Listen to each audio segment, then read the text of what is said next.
is swung on and hit into right field deep. And you can't forget about this one. Blaze Salter hits number 5, and the Newport Gulls retake the lead. This is the Newport Gulls pregame show, live from Cardines Field in Newport, Rhode Island. Gone! A grand slam! Sheer left power, right tower power, and the Gulls walk off in the 15th inning! Coming up, interviews, stats, standings, lineups, and a whole lot more. Tomas steps in the back for one out, throws to first, it is in time, a double play. And that one is gone! Joey Hefner! Made a high drive, left field deep. Bolzano going back, looking up. This ball is a two-run homer. T.J. Jones hits it out. Stay tuned. The pregame show begins now on the NECBL Broadcast Network. In his 12th season covering Newport Gulls baseball, here is play-by-play broadcaster Nick Lima. Good morning and welcome here to Cardines Field in Newport, Rhode Island, where this afternoon the Newport Gulls will take on the NECBL Southern Division leading Mystic Schooners in the finale of the 6-game regular season series between Newport and Mystic. The Schooners coming into tonight's contest, or this afternoon's contest, I should say, 3 games up on the second place Newport Gulls, as the Gulls only have 3 games left in the 2016 NECBL regular season. This contest washed away yesterday. Heavy rains inundated Cardines Field. Pummeling downtown Newport, City by the Sea, was rained out last night here in Newport. We'll make it up today at noon, a 9-inning contest as the Gulls host the Schooners for the third and final time at Cardines Field of the regular season. Critical game here today for the Newport Gulls is to take on Mystic tonight. The Barnstorming Gulls will be back on the road to take on the New Bedford Bay Sox, a 6:30 contest. That game also 9 innings. So a split ballpark, split team doubleheader today for the Gulls. They'll play 18 innings of baseball today. You'll hear it all right here on the NECBL Broadcast Network. Gulls off tomorrow. We'll be back home here on Monday, and the playoffs begin on Wednesday. The question is, who will the Gulls be playing? That could be decided between tonight's and this afternoon's 2 contests. The pregame show starts now right here on the NECBL Broadcast Network. Stay tuned. Welcome back here to the pregame show at Cardines Field. I'm Hillary Costa alongside Josh Botello, a longtime volunteer here with the Newport Gulls. Josh, you're not just an average volunteer though, correct? Correct. I am also the mascot, either Gully or Gully Junior, depending on the night, with whatever friend or whatever person I can get with me to be the mascot. And you haven't been around the Gulls for just a couple of years, right? No, I've been here. I've been a fan and along with the team for 10 years now. Wow, 10 years. So you must have started pretty young. I was. I started coming here 2nd grade, as my dad was originally Gully before me. So it's a family business, I see then. It is a family business. So Josh, it's not always easy to be the mascot. What would you say really energizes the crowd? What does it take to be a great mascot here for the fans? Well, it takes, first you have to have, a good day. Some days you just don't want to be it, but other days you just, start to get in the mood or just start to get happy. And then, when you finally get here and see the fans and all the little kids, you just, it gets you energized and you want to, make the fans happy and all that. What keeps you coming back? Why is this so important to you to be a part of the Gulls and get the crowd going and make sure the kids have a great time? Well, I'm an only child, so when I see little kids that are younger or shorter than me happy and all that, it brings a brother and an older brother type of feeling to me. So you like to kind of, foster the kids and be a role model to them. Yeah, and plus when you get to meet the players like I have the last few years, they become your brothers. Now, how often do you get to watch some of the action of the game? Do you know a lot about the Gulls as a team and how they're doing this season? I get to watch when either I'm lazy or when I'm in the bullpen with the pitchers. That's the only time I get to watch the games. Other than that, I'm either getting smothered by little kids or getting pictures taken of me. Now, Josh, besides being a mascot, tell us a little bit about yourself. What are you up to outside the baseball field? Outside of the baseball field, I'm a incoming freshman to New England Tech to study graphic design because I've been doing that the last 3 years in Rogers High School, and I play football and basketball. Awesome. Josh, anything else that you can predict here for the rest of the season heading into the playoffs? I predict we're going to have a good rest of the season, and I think we're going to make a push into the playoffs. I think so too. Josh, thank you so much for all that you do for the Gulls. Thank you. This has been Gulls Eye View here with Josh Botello, mascot here for the Newport Gulls. I'm Hillary Costa. The pregame show continues next here on the NECBL Broadcast Network.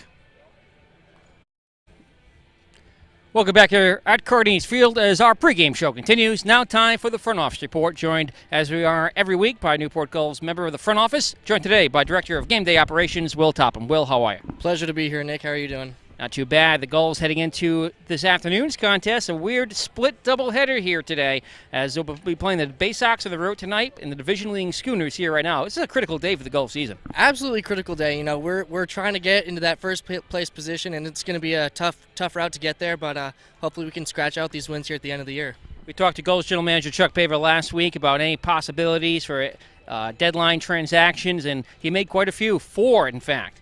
Yeah, you know, we've been struggling with injuries, that's for sure. You know, it's no secret there, but I think we signed some pretty good guys here to shore up the rest of the roster for the rest of the year. So among those signees, infielders and pitchers as well. Yeah, you know, we got a great guy from Clemson coming in. We picked up a couple guys for the infield, and I think their bats are going to make an impact and their arms are going to make an impact in the pen, so I'm looking forward to the end of the season. A little bit of an odd doubleheader here today. 18 innings. Normally in the ACBL, you play the same team twice. It's 2 7-inning games, but if you play a split doubleheader, it's going to be 9 innings apiece. 2 different ballparks. It's almost like a barnstorming team here today. Yeah, you know, it's going to be a long day for these guys. And, you know, the only thing I can say is I hope they're ready. And all I can say is they're going to sleep well tonight. You know, they're going to be really tired tonight. And, you know, hopefully, like I said before, they can get these wins today. Well, because of the rain out last night, back-to-back days off, so they should have gotten plenty of rest. They'll have another day off tomorrow. And as long as all things go well on Monday with the regular season finale here against Keene, they'll have an off day on Tuesday for the league-wide makeup date as well. That's going to put the pitching staff in a pretty good position heading into Wednesday in the playoffs. You know, the only thing you can ask for is well-rested arms going into the playoffs. And, you know, hopefully these guys are going to put those off days to good use, and they're going to be nice and rested for the first game. Well, as Director of Game Day Operations, you have a lot of roles with the team. What have you been doing here in the last week of the season as the team gets ready for postseason play? Well, you know, I've just been crossing my fingers every day. These guys can keep scratching out wins, but, you know, about myself a little bit more, I've been, you know, preparing every day for these games. You know, I'm making sure these guys are able to be successful on and off the field, and that's pretty much, you know, my number one goal at the end of the day. So, Will Topham, Director of Game Day Operations, thanks for joining us on the Front Office Report. Thank you very much. Good luck tonight for the Gulls. Our pregame show continues. We'll have the Newport Gulls insider, Emily Miller, joins Hillary Costa next, here on the NECBL Broadcast Network. Hillary Costa back here on the NECBL Broadcast Network and the Newport Gulls pregame show. It's the Gulls Insider, and I'm here with trainer Emily Miller. Emily, how are you doing this afternoon? I'm good. How are you? I'm well, thank you. Emily, you've been with the Gulls for a couple years now, correct? Yes. How many years? 3. Great, so back for a 3rd season. Emily, what's your staff look like this year? It seems like you guys have more trainers than normal. Yeah, this year I have 3 interns. 2 of them have kind of been rotating in and out, and then one of them's always here. It's nice to have more than one, and it's good to get them the experience of getting to see what it's like working with a team like this. Absolutely. Emily, outside of the Newport Gulls, what does your year look like besides the summer? During the rest of the year, I'm an athletic trainer at Salve Regina University here in Newport, and I work with football, women's basketball, and softball. Now, Emily, your role is unique as part of the staff here with the Gulls. You travel with the team, correct?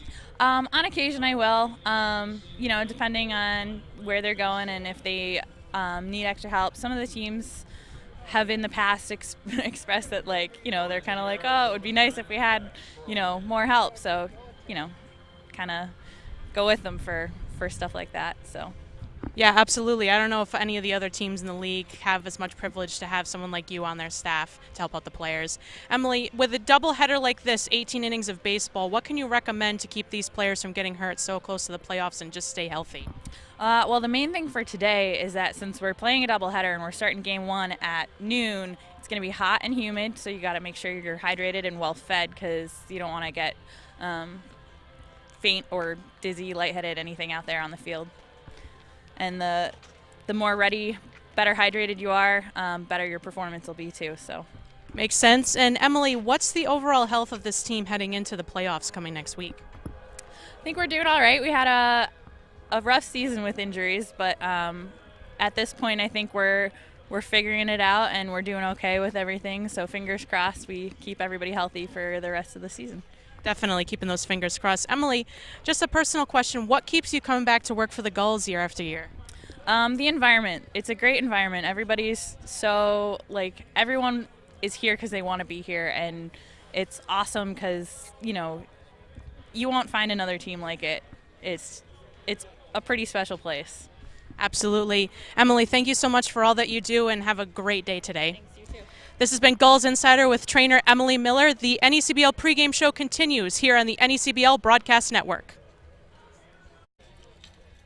Welcome back here at Cardinals Field as our pregame show continues. Now time for the manager show. Joined today by Newport Gulls skipper Al Ava. Skip, how are you today? Doing well, Nick. How you doing? Not bad. Here in the morning for the first time this summer as the Gulls will play two against two different teams in two different ballparks. We've been here before, but it's the first time this summer that this team will have to do it. Yeah, we've been very fortunate with the weather, and, yesterday we just didn't get the tarp down in time. I think if we would have got the tarp down, we probably could have played, or definitely would have played, but unfortunately we didn't, so we had to take the day off and play two today.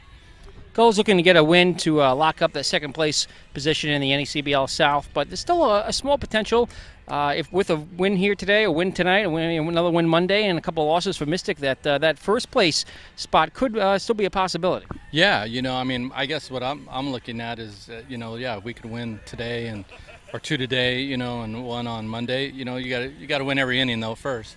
But we got an outside chance if we get a little help, or we end up in a tie with the win today with them, we hold the head-to-head then. So, it's still very important for all the teams to keep on playing. Skip, Blake Battenfield will get the start here in the first game of this doubleheader. Who will be going tonight? Tonight will be Andrew Getz, who threw on Monday. He got his rest, and then he's going later tonight. So looking ahead to the playoffs, of course, they'll start Wednesday, and still a little bit to be determined whether or not that'll be a home game. It will likely be a home game for the Gulls, but do you have any idea what might be happening with the playoff rotation at that point? Yeah, we already got Hunter Schreiber will be going on Wednesday, and then probably looks like that's why we try to get both games in today versus one tomorrow. So that way they'll have 4 days off, the two guys who are starting today. So it looks like Bandenfield, as long as he feels good, he'll go on Thursday, and then Andrew Getz will get Friday, depending on the situation. If everything's right, we play Wednesday, Thursday, and then have Friday off, and then he can go on Saturday. So, that'll be determined, but those are the three guys that we'll be going with. And then Wolf will probably get Saturday or Sunday, depending on what the situation is. Gulls have had a lot of injuries this year, probably more than most years. But Chuck Bava and Chris Basso has brought in a few new players at the beginning of the week to augment the not only the pitching staff, but the infield as well. Yeah, we've been shorthanded since almost day one. Just guys getting here late. And then the first day we had a couple guys even get hurt even on that first game. So we've been banged up a whole season. We've been playing with, roughly 22 to 24 players. And we've been able to manage it. And so the boys have, give us 100% all the time. And, so it's done well. They've done well. And the character of this team, as you've seen every game, we never give up. Even though when we're losing bad or it's a close game or we're up a lot, they never give their at-bats away, and that's all you can ask for. This has turned into a 3.5-day homestand here for the Gulls. That game on Wednesday night, and that was a game that the Gulls lost, but it's one of those ones where they're almost okay losing because it was a hard-fought game on both sides. You never want to lose, obviously, but that was actually an excellent game and probably one of the better games of the season. Yeah, it was one of those back and forth. I think they went up 1-0, and then I think or 3-1, and then we tied it, and then I think we went up 4-3, and then it went up 5-4, and then I think we went up or tied, and it was just one of those games that just went back and forth, and unfortunately, Blake could take that pitch back against Gordon, he would, but it's part of the game, and but we fought all the way to the last out, and that's all you can ask for, especially this late in the season. The boys are tired, but they're also. They know they're in the playoffs, and so, you kind of get that comfort zone. Well, let's just get it started. Let's start the playoffs now versus on Wednesday. So, they got to fight through that. And if they can do that, we might have some success over the next 3 days. Newport Gulls manager Al Ava, good luck this afternoon against the Mystic Schooners and tonight against the Bay Sox. Thank you, Nick. Thanks, Skip. All right, have a good day. Our pregame show continues. Newport Gulls baseball is next here on the NECBL Broadcast Network. Once again, here's Nick Lima and the Newport Gulls broadcast team. And hello again here from Cardines Field in Newport. Good morning, everyone. We get set for Newport Gulls baseball here on a lovely summer morning. We get set for a noontime start today. Thanks for joining us here and getting up, well, not too early, but earlier than you might have to get up on a weekend to join us today for Gulls and Schooners baseball. It's the finale of the 6-game season series as the Schooners come in leading the NECBL South, 3 games ahead of Newport, the chance to lock up the Southern Division regular season title with a win today. We welcome to the booth NECBL Southern Division All-Star broadcaster Mike Majeski. Welcome back to Cardines. Thank you, Nick. It's awesome to be here at Cardines, one of my favorite places to be, and happy to have a day game. It's going to be a cool atmosphere. Hillary Costa, great weather here for this afternoon's game as we get set to play 2. Yes, we're getting set to play here. The Gulls starting out here with Mystic, a noontime start, and then they'll be heading over to New Bedford this evening, 6:30 start time over at Paul Walsh Field. As a recap of yesterday's action, for those who didn't get rained out, Vermont won over at Winnipesaukee 10-4. Danbury lost at Plymouth 7-0. North Adams losing to Sanford 9-8. A critical win for Sanford as they moved ahead over Valley, who took the loss to Upper Valley 4-3. New Bedford winning yesterday 3-1 at Ocean State at Old Mountain Field. Mystic and Newport, of course, postponed and playing momentarily. That brings the standings in the Northern Division. Sanford sits atop a 3-game lead over Valley. North Adams, Vermont, Upper Valley, Winnipesaukee, and rounding out the Northern Division is the Keene Swamp Bats. Over in the Southern Division, Mystic Schooners leading the division over Newport, who sits 3 games behind.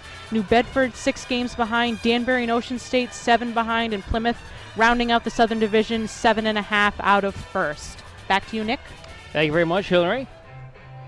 So, Mike, a lot riding here on today's game for the Gulls. The Schooners, though, still have a few games left here and can lock up the division pretty much with any win. Pretty much. I mean, this game right here is important for the Mystic Schooners against the Gulls. It's basically, if the Schooners win, they lock up the #1 seed in the division, which is huge, because then the Schooners, they're going to have 4 more games after this. They're actually going to play the Ocean State Waves at 6:05 later on today, and then they go to Plymouth, then they go to Danbury, and then we have to play on August 2nd at Winnipesaukee, which is kind of a letdown for everybody. But you know what? You got to get that game in. So pretty much the Schooners' mindset is take this game right here, get the win, lock up first place, and then you can sort of rest your guys and just get ready for the playoffs. Heading into tonight's contest, the Newport Gulls will head over to the Paul Walsh Field to face off against the New Bedford Bay Sox. But then looking ahead, they have 2 off days in the next 3 days. The league-wide makeup day, they'll have no games to make up, provided they get these last 3 games of the season in. They're off tomorrow. They're off the last 2 days. So while they have to have a long day of baseball today, they're rewarded in having 4 off days in the final 7 days of the season.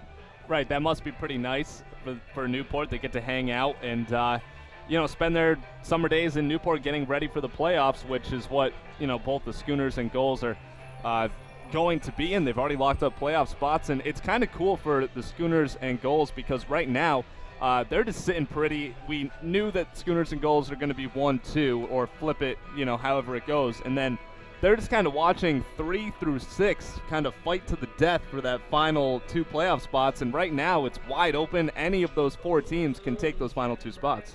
Stay tuned, folks. Our pregame show continues. We'll come back in just a moment. We'll have the starting lineups for this afternoon's ball game when we come back next here on the NECBL Broadcast Network.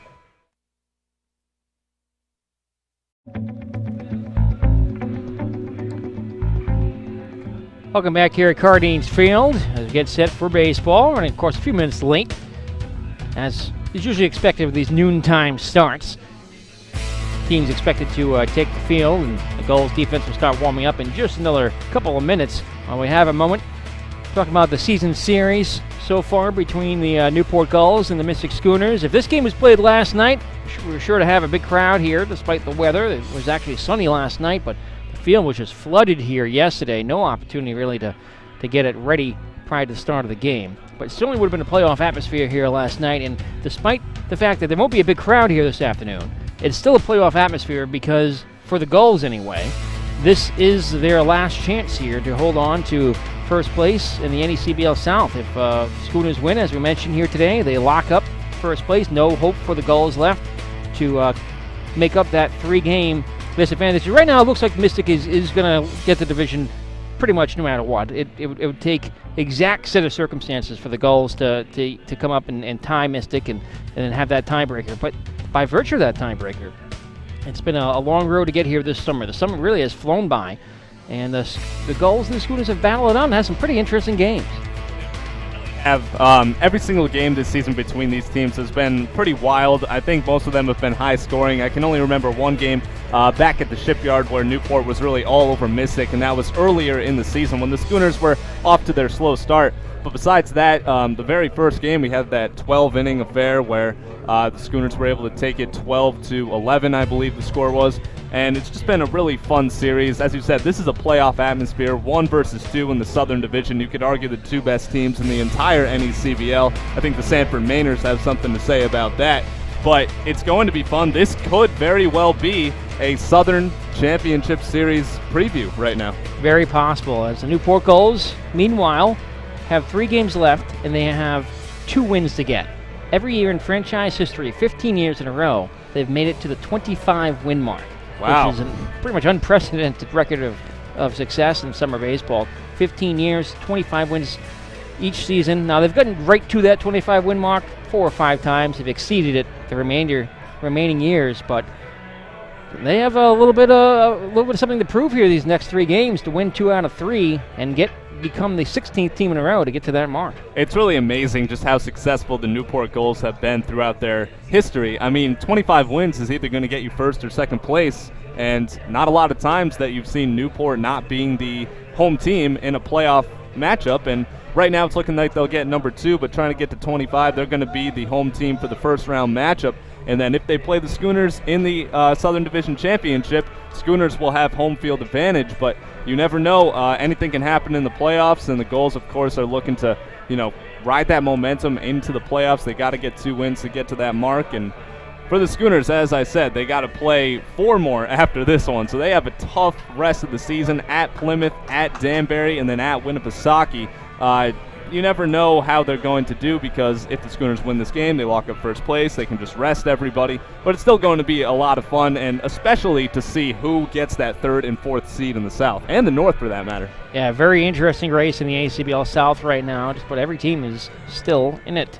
Same goes for the NECBL Northern Division. The Gulls take the field, give you the starting lineups for today's game. First for the visiting Mystic Schooners, here against Mike. Thank you very much, Nick. Well, leading it off, and at second base is going to be Nick Michelli. Batting second, the center fielder is Ryan Ramis. Batting third, the third baseman is Rich Slanker. The catcher, Martin Figueroa, bats in the cleanup spot.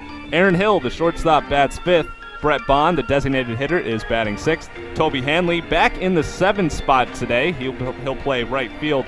First baseman Scotty Bradley bats 8th, and rounding it off is Taish Terashima in left field. They'll be facing Blake Battenfield, the right-hander, a 2.65 ERA, 1-1 in 4 appearances, 3 starts out of Oklahoma State. Battenfield, 14 strikeouts to just 3 walks on the summer. He'll be backed up by Newport Gulls starting 9. It looks like this. Leading off, the second baseman Cole Fabio, batting second, catcher Troy Dixon. Hitting third, the first baseman Charlie Carpenter. Batting cleanup, the right fielder Steven Scott. Hitting fifth, third baseman Trey Harris. Batting sixth, the shortstop Connor Kaiser. Left fielder Chris Chatfield bats 7th. In the 8-hole, center fielder Travis Young. And rounding out the order for the Gulls, designated hitter Mike Corin. They'll be facing off against Justin Cashman for the Schooners. Justin Cashman is from Rowley, Massachusetts, the University of Hartford. 6'2", 180 pounds, a righty.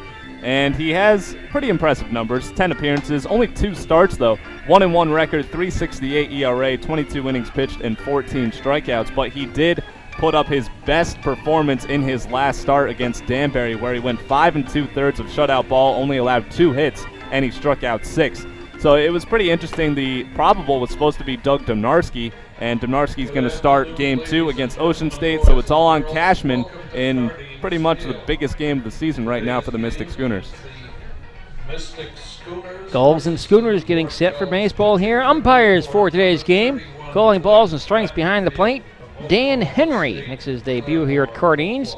Ronaldo Cockrum, veteran, is the field umpire. Game time temperature is 79 degrees under sunny skies here at Cardines. A northerly wind blows at 5 to 10 miles per hour. And we're all set for baseball. Blake Battenfield will toe the rubber. And the right-hander out of Claremore, Oklahoma, will get the sign from his catcher, Troy Dixon. And the first pitch of the matinee is a called strike on the inside corner. And we're underway here in the finale of the season series between Newport and Mystic. Gulls a 3-2 edge. Nick Maselli waits the pitch. On the outside corner, a called strike. And quickly Battenfield ahead, 0-2. Nick leads the Schooners in hitting at .368 and second best batting average in the league.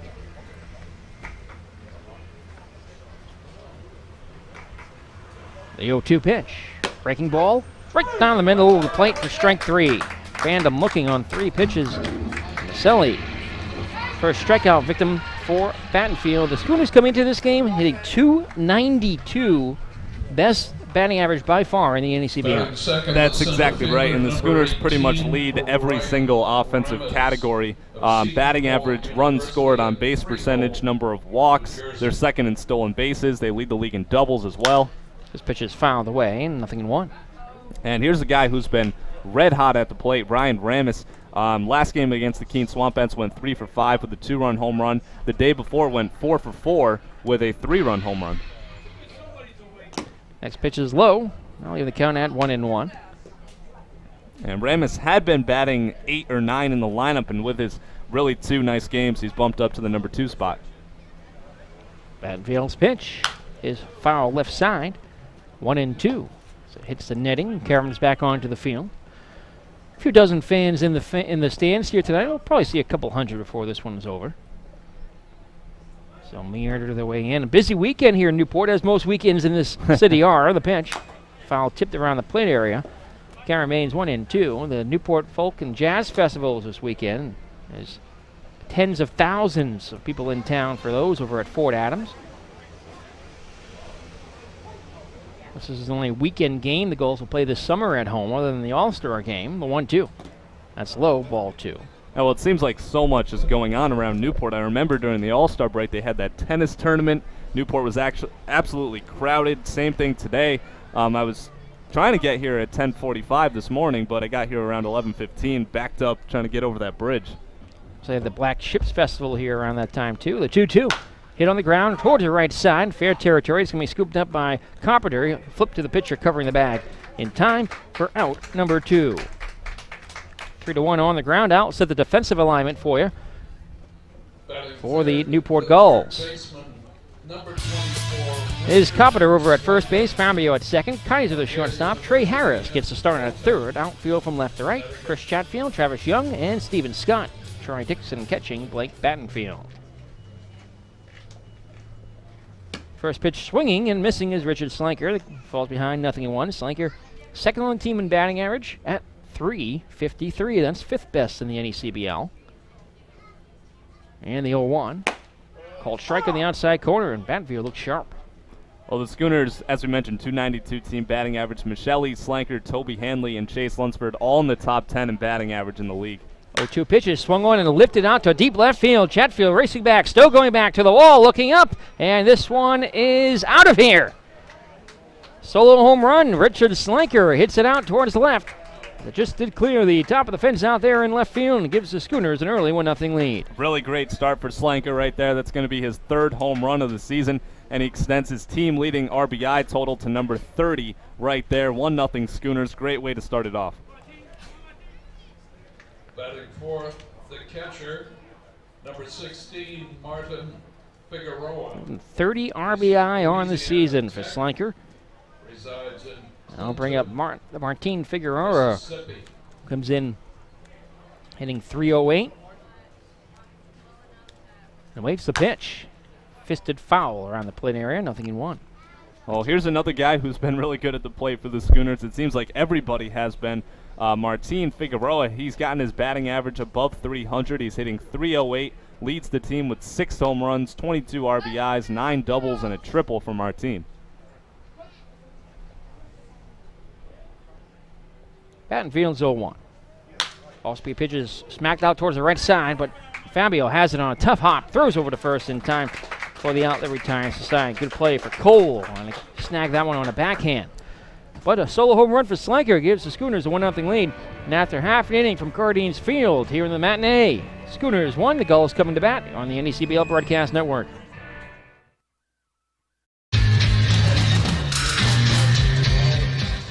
Welcome back here in Newport. Schooners on the scoreboard. The solo shot in the first. The Gulls look to respond here in the home half of the inning, as they'll send Cole Fabio up to the plate against Justin Cashman, the right-hander. Newport coming in at 23 and 18. Third best record in the NECBL. They have 6 of their last 10. And while they're only 10 and 10 here at home, the worst home record for the Gulls in team history, believe it or not, they are 13 and 8 on the road, which is the best road record in the NECBL. So they've been road warriors this summer. That's pretty surprising. When you think of the Newport Gulls, you always think of Cardines Field and how well they play here. It seems like it's always tough for teams to beat them at Cardines, but you know what? If you can win games on the road, that just proves that you're going to be a tough team to beat in the playoffs. Gulls have gone as good as 18 and 2, 17 and 3 at home. Jeez. Just 10 and 10 here in 2016. With one home game left to play after this one. On Monday, they'll face off against the Keene Swap Bats, which has almost become an annual tradition. Doesn't happen every year, but probably 9 of the last 15 or so, the Swap Bats have been here for the regular season finale at home for Newport. And they've had some very exciting games, including exciting walk-off win back in 05. 3-run shot in the 10th by Gulls outfielder Kyle Hankard. Very memorable night. Cole Fabio swings with the first pitch he sees, lifts it out towards center field. It's going to drop in for a base hit. And Fabio starts off the ball game with a single for Newport. Really good start. First pitch swinging all the way for Fabio and gets on. Now the tying run on first base. The Gulls' team batting average has been climbing as of late. Fabio up to 282 coming into this one. A 21 RBI. Actually tied for second on the team in RBI, which is not too typical for the leadoff man, but he's had plenty of opportunities to drive in runs, and he's been very successful. Here's Troy Dixon, who leads the NECBL in batting average at 380 and has been outstanding here at home. A late pickup for the Gulls in mid-June as he hooks the first pitch he sees, foul left side. When Carpenter was injured for a couple of weeks, they brought in Dixon, and he's been sensational. He's hitting .465 at home, 26 for 57, batting .467 over his last 10 games and .667 over his last 5 starts. Also batting .438 against right-handed pitchers like Cashman as he comes to the stretch at the letters and deals the 0-1 up and away, 1-1 on Newport's catcher. Those are some unbelievable numbers. You can just tell that Troy Dixon looks very comfortable at the plate, swings a big bat, and trying to get Fabio into scoring position right now. He has 2 home runs, 12 doubles, second most on the team, and 16 RBI in 30 games. This is his 32nd of the season, 31st start. The 1-2 pitch hit on the ground towards the right side. It's going to be stabbed by the second baseman Maselli. Flips to short out there, relay back to first. In time, a double play. And grounds into a twin killing, 4-6-3. Really nice play by Nick Michelli. I thought at first that he may have just tagged out Fabio. He was kind of standing in front of him, but opted to flip it over to Aaron Hill, who has a tremendous arm, so they got Dixon in plenty of time. Well turned by the Schooners infield. They'll bring up Charlie Carpenter, erase Fabio, the lone base runner here, and put 2 outs on the scoreboard. Flag blowing in a little bit here today, and out towards the left side, the pitch. And there for a called strike, 0-1 on Newport's first baseman. Played plenty of games at catcher as well, 10 in all. This is his 8th start at first. He's batting .304 with 3 home runs and 15 RBI. Sees another pitch skip in there for ball 1. Well, Charlie Carpenter is an absolute monster. I mean, he's 6'6", 230 pounds, and for a catcher, he was a reserve catcher for the All-Star game, and that's very tall for a catcher. Usually you think of shorter guys. 1-1 pitch, breaking ball is foul tipped to the backstop. ball and 2 strikes. Can hear it on our effects microphone, which is much more effective here tonight with a small crowd. Yeah.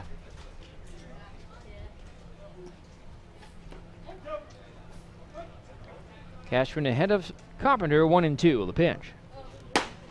Just inside, ball 2. And Dan Henry calling balls and strikes behind the plate this afternoon.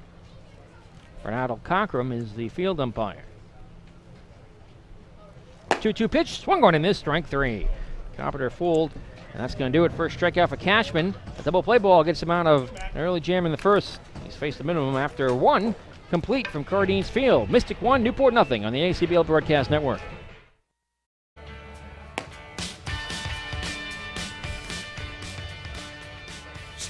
To the top of the second we go here at Cardines Field. 1-0 Schooners lead the Gulls. So solo shot off the bat of Richard Slanker in the first. As we have a moment, we'll pause to take 10 seconds for station identification here on the NECBL Broadcast Network. NCTV 18 Newport County, the World Wide Web, and on DVD. This is Newport Gulls Baseball on the NECBL Broadcast Network.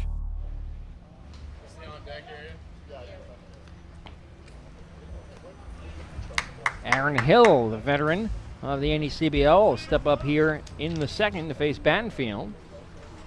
Hill starting the 5th spot here this afternoon. The pitch is a called strike on the inside part of the plate, 0-1.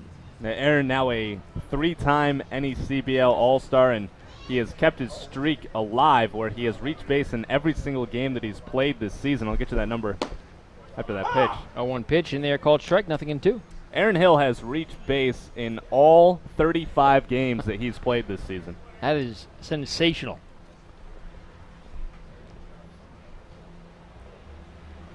Battenfield's 0-2. Outside miss with a breaking ball, 1-2. Now, I can't remember any other All-Star that has ever selected 3 times. That might be a first or a second in the league. Well, you know what? Jasper Goodman in Vermont and Bradley Smart, they told me there was a Vermont Mountaineer 0-2 outside, who was with Vermont his first year and made the All-Star team, and then he went to Plymouth, I believe, made the All-Star game with them, and then he went back to Vermont and made the All-Star team again. Aaron Hill is the first guy to make it with the same team 3 times. 2-2 pitch. That's cut on and missed, strike 3. Second strikeout for Battenfield. Fooled him with the off-speed stuff. Bring up Bond. Brett Bond, the designated hitter, hitting .261, 2 homers, 15 RBI. It's the 32nd game. Game 40 for the Schooners here today. Game 42 for Newport. The pitch, hard shot, right side, but foul. Right past the first baseman Carpenter, out towards the scoreboard. And that flag really blowing in here. Usually the night games, the sea breeze kind of swaps it. You get a southwesterly wind here, and it kind of blows out towards right. But in the mornings and early afternoons, the proximity to the water here, you get sort of a land breeze where the wind blows out towards the ocean. A pitch. Breaking ball, strike called on the outside corner, 0-2. Well, Brett Bond is another All-Star in the Schooners lineup, and when the All-Star teams got announced, Bond was batting about .310, but ever since then, his batting average has kind of been slowly going downhill. But he definitely has a lot of power, bats from both sides of the plate, and he can really get it done defensively, too. 1-2 the count, the pitch. Ed swung on and poked down towards center. Young barely has to move. Meanders in, a couple of steps to make the catch, and there are 2 away. Toby Hanley, the batter now. He's the 7th best batting average in the NECBL at .337. He's one of 4 Schooners who are in that top 10. And Toby Hanley has been great. This is his first game batting in the number 7 spot. Usually the Schooners leadoff man. He's also in right field. Usually the Schooners center fielder. So Phil Orby utilizing his skills. Takes the first pitch, strike, 0-1. Hanley 2 home runs, 10 RBI. 26 home runs on the season for the Schooners. A pitch, chop foul left side. They've scored 248 runs as a team, which is tops in the NECBL. Second are the Gulls at 223. This has really been an offensive powerhouse this summer. The 0-2. Strike 3 called on the outside corner, and Hanley is rung up. Third strikeout, second of the inning for Battenfield. It's a 1-2-3 second after 1.5 from Cardines Field. Mystic Schooners 1, Newport Gulls 0 on the NECBL Broadcast Network.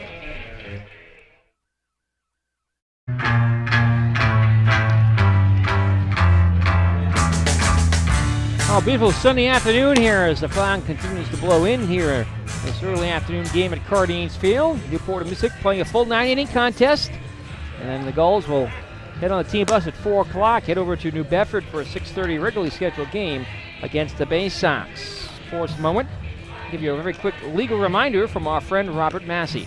And this is a reminder that this copywritten telecast is the exclusive property of the Newport Gulls Baseball Club and the New England Collegiate Baseball League, presented by the authority of the NECBL Broadcast Network for the entertainment of our listening and viewing audience. It may not be reproduced, recorded, or retransmitted in any form, and the accounts and descriptions of this game cannot be disseminated without the express written consent of the Newport Gulls and the Commissioner's Office of the New England Collegiate Baseball League. Thank you very much, Rob, for making the trip here today. On short notice. Stephen Scott stands in. He swings to the first pitch and pops it up on the infield. Shelley, a couple steps in from the outfield grass, on the dirt, will make the catch. And there's one away. Michelli almost overran that ball. He was standing in front and then had to, lean back, almost fell on his backside after making that grab, but makes it nonetheless 1 up and 1 down for Cashman. One away for Trey Harris. He's been a sensational pickup for the Newport Gulls this summer. He's been a great personality around the dugout. Just about every kid in the summer camp, when they were asked what their favorite thing about the Gulls summer camp was this summer, they said Trey Harris. Hitting 266, 4 home runs and 19 RBI. The pitch, fastball in the inside corner, 0-1.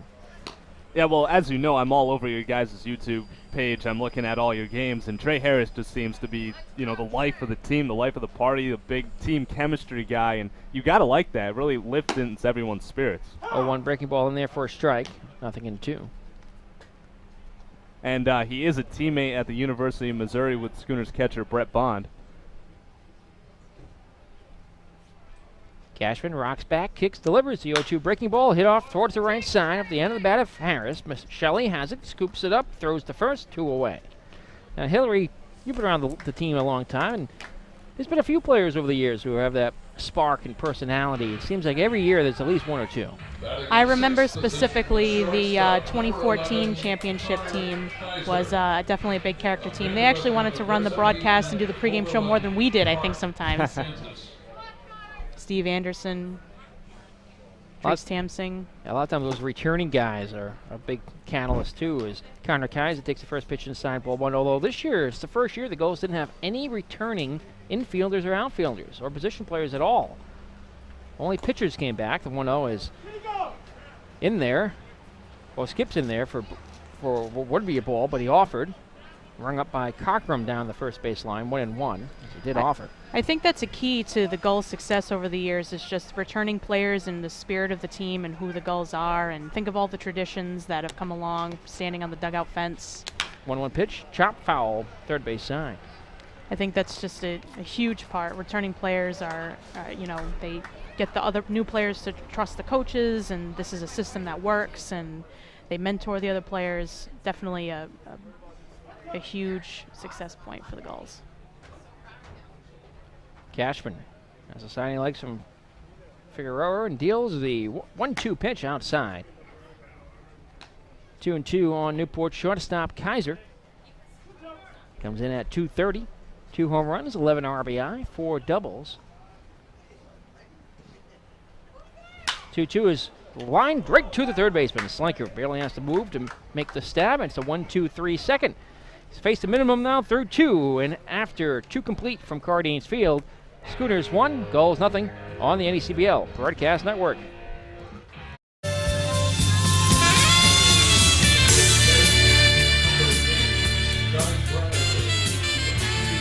Third inning we go here in Newport. Good afternoon, everybody. Nick Lima alongside Mike Majeski. Hillary Costa here as the bottom of the order, due up here for the Schooners. 8-9-1. Scotty Brady hits from the left side against Battenfield. Takes first pitch low and away, ball 1. Battenfield's allowed a solo shot off the bat of Slinker, the difference in the ball game. He's also struck out 3. The 1-0 pitch, breaking ball inside, 2-0. So you have to go to ball 3 on a batter. Scotty Bradley has had a lot of success here at Cardines. He has 3 doubles, and 2 of them come right here. 2-0 pitches, swung on and missed, strike 1. Bradley at 185, making his 24th start for the Schooners. As this pitch is cut on and miss, and from 2-0, Battenfield's worked to count even. A couple off-speed pitches. 3 RBI, and those 3 doubles on the season for Scotty. And the 2-2, strike 3 called on the outside corner at the knees. Bradley knew it. He departs to the dugout, 4th strikeout for Battenfield. He struck out 3 of the last 4 batters. That's a tough way to go down right there for Scotty. I mean, it was a 2-0 count and then just takes 3 strikes, swinging at 2 of them, and then watches that one go down right down the middle. You got to take a hack at it. 5 straight sat down since the home run and given up by Blake. Face off against Taish Terashima. The pitch. Strike called on the inside corner, 0-1. Taish is actually converted to a switch hitter. He batted righty for the first time the other day against the Swamp Bats, or second time of the season. Actually hit a home run, his first of the season, which was a shock, and his batting average was under 200. Since he started batting from the right side, it's now up to 227. Battenfield ahead, 0-2. The pitch. Breaking ball hit on the right side, but foul. And the reason why he's going to the right side is assistant coach Steve Leonetti saw Taish hitting with the fungos from the right side, and he said, hey, you look pretty good. Why don't we try to make you a switch hitter? And then they worked with him. It just happened a couple weeks ago, and now all of a sudden he's hitting home runs from the right side. It's crazy. 0-2 up and away. Ball 1, top of the order. Nick Michelli due up next. Sitting 227, 2 doubles, a triple, a home run. He hits this one out towards left field. Pretty well struck, but in foul territory. He's going to land in the bullpen. Chatfield running towards it out of his reach. Count remains a ball, 2 strikes. I've always thought it's been interesting that over the course of the last couple of years, the Gulls are always very heavy in left-handed batters. There's some gulls, speaking of gulls, up on the lake tower up there, perched. A whole flock of them.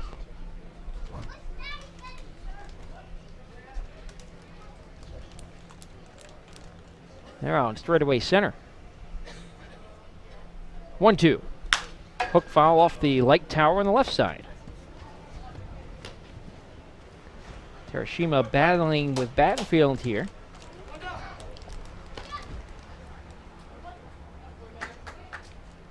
And the pitch. A little bit low, ball 2. On base percentage of .348 for Taish. Been hit by a pitch 4 times and has picked up 10 walks. Tough man to strike out, too. 28 games, 8 strikeouts. 2-2. That's swung on and missed, strike 3. And it's the 3rd strikeout in a row for Blake Battenfield. He picks up his 5th of the afternoon. Well, after giving up the solo shots, Rich Slanker, Battenfield is now retired. 6 batters, and 4 of them have been via the strikeout. So he's been doing a tremendous job after that. He seemed to settle down and keeping his team in the game. Now it's up to the Gulls offense to try to get them back in. He's sort of powering the strike zone the first inning a little bit, and I think Slanker noticed that early on. He's been working more of the breaking ball and off-speed stuff, as this one swung on and missed. Maselli behind, 0-1.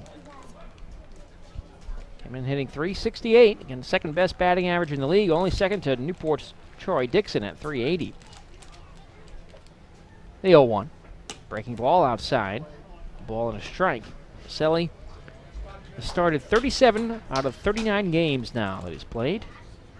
Has a home run, 18 RBI, 11 doubles, and a triple. And he hits this one out towards right field, pretty deep. Scott going back in front of the wall. He'll make the one-handed catch. For the out, there retires the side. A 1-2-3 third for Battenfield. We head to the home half of the inning. Newport trailing Mystic 1-0 on the NECBL Broadcast Network.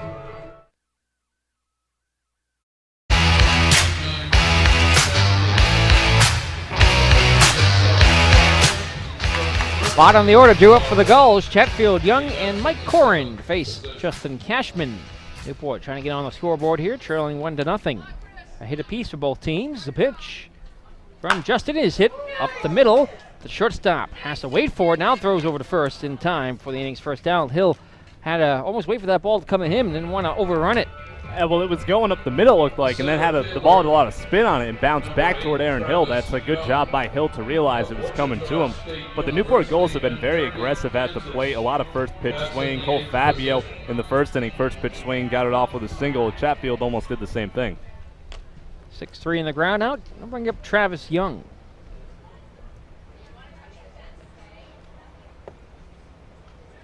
Cashman kicks, delivers the pitch. A fastball in the inside corner and 0-1. I think Cashman's starting to find his groove as the season goes on, and so are most Schooners starting pitchers. The Schooners were dead last in the league in ERA for much of the season, and it's slowly risen right at the right time, too. 0-1 break. The ball drops in there for a strike, and he's ahead of Travis, 0-2. Young at 147 with no homers and 9 RBI, a pair of doubles, 1 triple, and 11 walks. Cashman ahead, no balls, 2 strikes. His delivery is taken high. And count 1-2. I mentioned the Gulls are 3-2 against the Schooners here on the summer. This the finale as the fire station exits behind us. The pitch hit on the ground towards the left side. Hill has it a couple of hops, throws over to first, and they're quickly 2 away. Mike Majeski, what's the defensive alignment look like for the Mystic Schooners? Well, it started off in the outfield, left to right. Tice Terashima, Ryan Ramis is in center, and Toby Hanley is in right field. Rich Flanker is at third base. Aaron Hill, who's gotten a workout already, at short. Nick Michelli at second. Scotty Bradley at first. And Martin Figueroa is catching for Justin Cashman. Cashman's retired 7 in a row. That double play ball in the first. And this pitch is swung on and miss. Mike Corrin down the count, 0-1. Corrin, one of the newest Gulls, one of 4 late roster moves made at the deadline. The 0-1. Foul tip to the backstop. Mike, 6'1", 205, heading to his senior year for the Rhody Rams. He's native of North Providence, Rhode Island, but currently resides in Coventry. Not far from Sean Vigen, who also resides in Coventry, Rhode Island. Sees a pitch missing low, ball 1. And Corrin, a teammate with Martin Figueroa, catching right now, standing right next to each other. Two URI pickups this summer for the Gulls. 1-2 breaking ball, strike 3 called on the outside corner. A beautiful curve that time from Cashman, his second strikeout of the ball game. Another 1-2-3 inning for Justin, and we're through 3 innings of baseball already here from Cardines. Back in a moment with the 4th inning next. 1-0 Schooners on the ACBL Broadcast Network.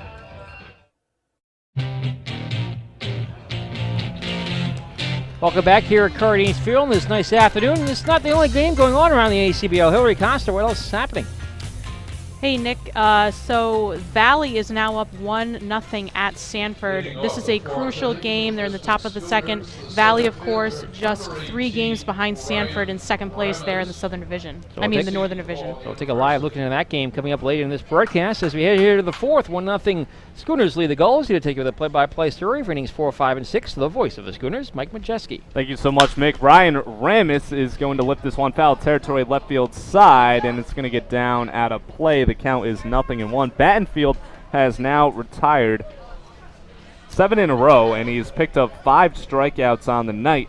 The lone hit for the Mystic Schooners was Rich Slanker with that solo home run back in the first inning, which seems like it was just a couple minutes ago. So Battenfield has been doing a great job, as has Cashman. 0-1 to Ryan Ramis is going to be lined in left center field, and it's going to get down and all the way to the fence. Ramis is going to head into second base, standing up. It's going to be a leadoff double, second hit of the day for the Schooners. A very well struck ball, splitting the outfielders out and left, rolling all the way out there to the fence. The third baseman. Ramis has been the hottest hitter for the Schooners recently. Everybody's been swinging the bat really well, but Ramis went 3 for 5 against the Swamp Bats 2 days ago, went 4 for 4 the day before that, and he's picked up 2 home runs in the last 2 games. So Ramis on second with a lot of speed. Rich Slanker, who got that solo home run, his first at-bat, is at the plate. Battenfield delivers. First pitch to Slanker's in there for a called strike 1. With that last home run, Rich raised his home run total to 3 on the season, now has 30 RBIs. Try to make it 31 if he can bring around Ramis.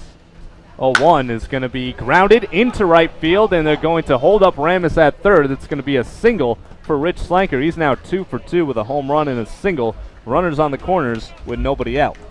Second time through the lineup here, and the Schooners seeing Battenfield pretty well here in the fourth. Well, really only Rich Slanker got to him, but this is the part of the lineup where they've seen Battenfield pretty well, and this is the scary part of the lineup we're moving into. It's going to be Martin Figueroa. Martin grounded out to second base in his last at-bat. So he's got runners on first and third, nobody out. Slanker on first, Ramis on third. Big RBI spot right now for Martin.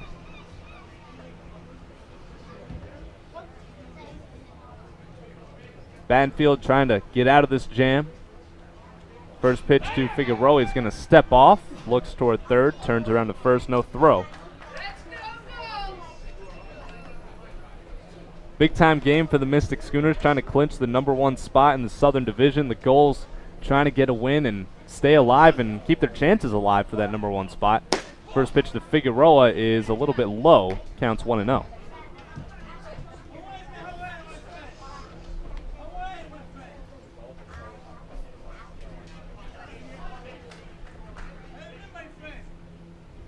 The Gulls infield in double play depth right now. They'll trade a double play for a run. Martin is going to lift this one foul, left field side. Count goes 1-1.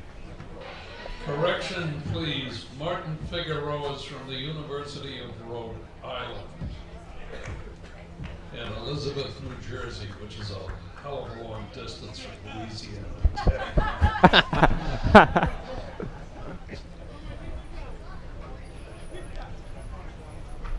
Now the count's 1-1 right now on Martin. Runners on first and third, nobody out. Big spot right now. They're going to check back on Slanker. He gets back in there safely at first base.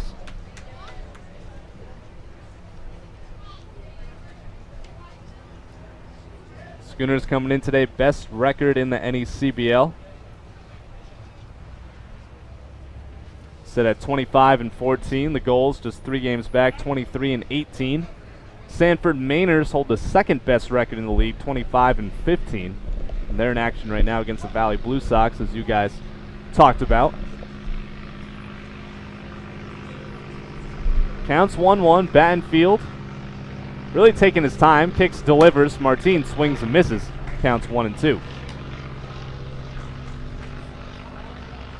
We just had a flyby here. I hear it.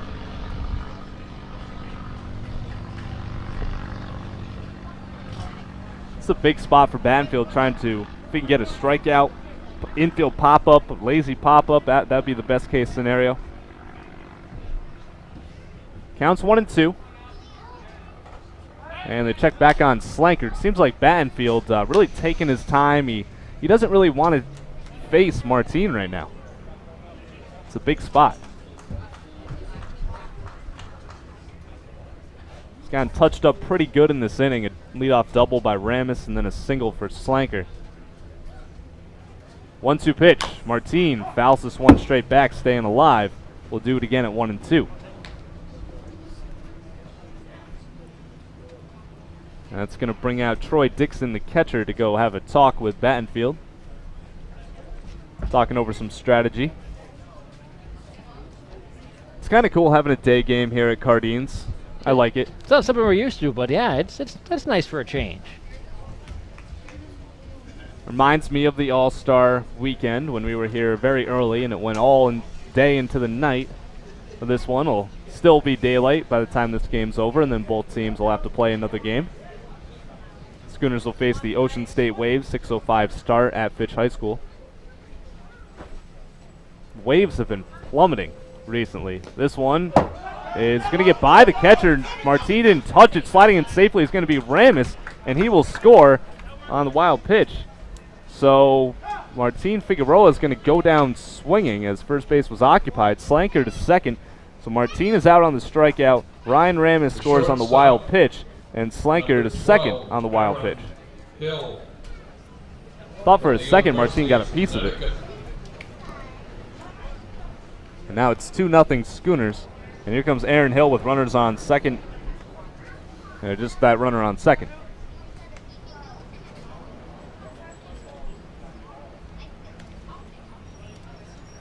So Aaron Hill struck out swinging in his last at bat. That last strikeout was strikeout number 6 for Banfield. Aaron Hill fouls this one straight into the net. It's going to land in the Gulls dugout, or around that area. Counts 0-1.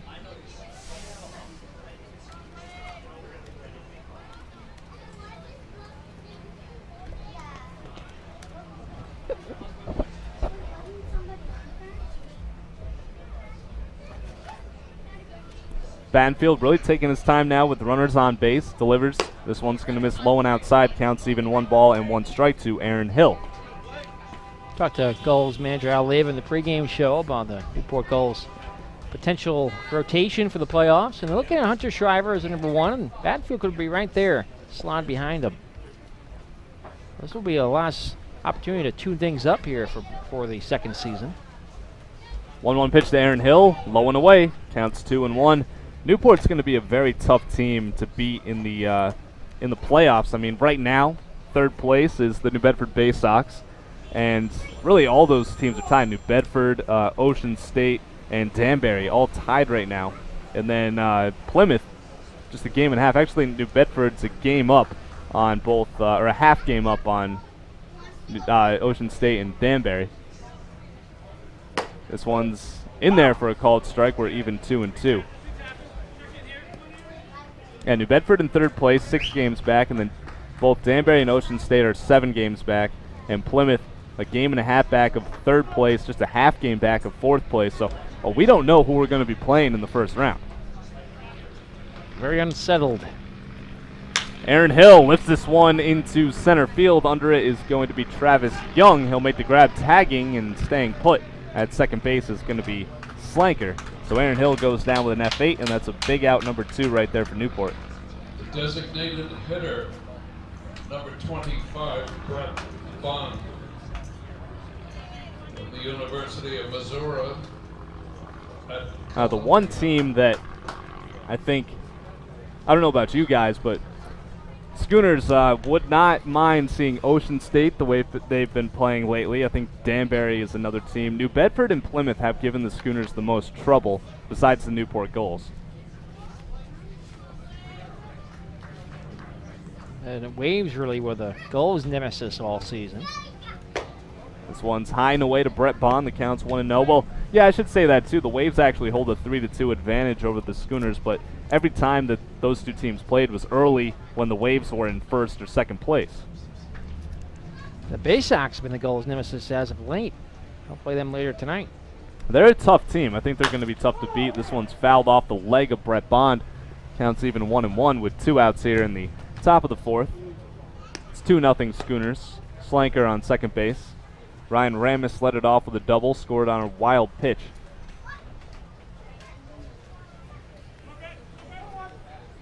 Banfield with 6 strikeouts in this one through 3 2/3.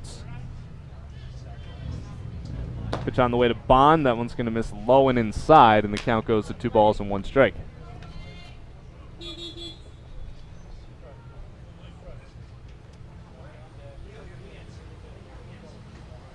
Bond's going to step out, and now he's ready to go. Pace of the game has really slowed down ever since I have taken over the play-by-play. I think this half inning has been longer than the previous 3 innings combined. This one grounded foul, and we'll do it again. It's 2-2 now.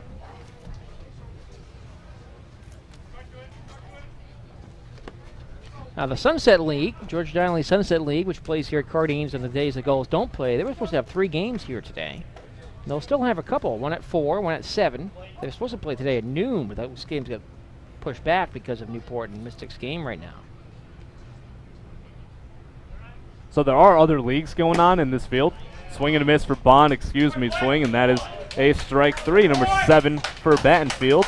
The Schooners do get a run. Ryan Ramis leads it off with a double, scores on a wild pitch. And we'll head into the bottom of the fourth. It's 2-0 Schooners over the Gulls. You're watching and listening to the NECBL Broadcast Network. We are back here at Cardines Field for the bottom of the fourth inning. It's 2-0 Mystic Schooners, and Justin Cashman has faced the minimum 9 batters through the first 3 innings. He's going to go back to the top of the lineup in Cole Fabio, Troy Dixon, and Charlie Carpenter. Looks like Cashman's ready to go. Delivers the first pitch to Fabio, who singled in his last at-bat. That's in there for a called strike 1. So I want to go back to that. Are there actual other games here? There's an entire new league that plays all of their games here, the Sunset League. They've been playing baseball consistently, nonstop, since 1919. That's crazy. This pitch, high and away, counts 1-1. All here at Cardines, and they call them the Sunset League because in 1919 they didn't have lights here. They predate the actual grandstand of the ballpark, though. The oldest amateur league in the country. Wow, that's cool. This one's grounded softly over to Aaron Hill. He charges, fields it, and will throw, and it will be not in time. Safe at first base is going to be Cole Fabio. Nice hustle on a slow roller. Second hit of the ball game for the Gulls. Both of them off the bat of Cole Fabio. Newport will take it here down by a pair and looking to jump back in the game with the heart of the order coming up and their hardest hitters in Dixon and Carpenter.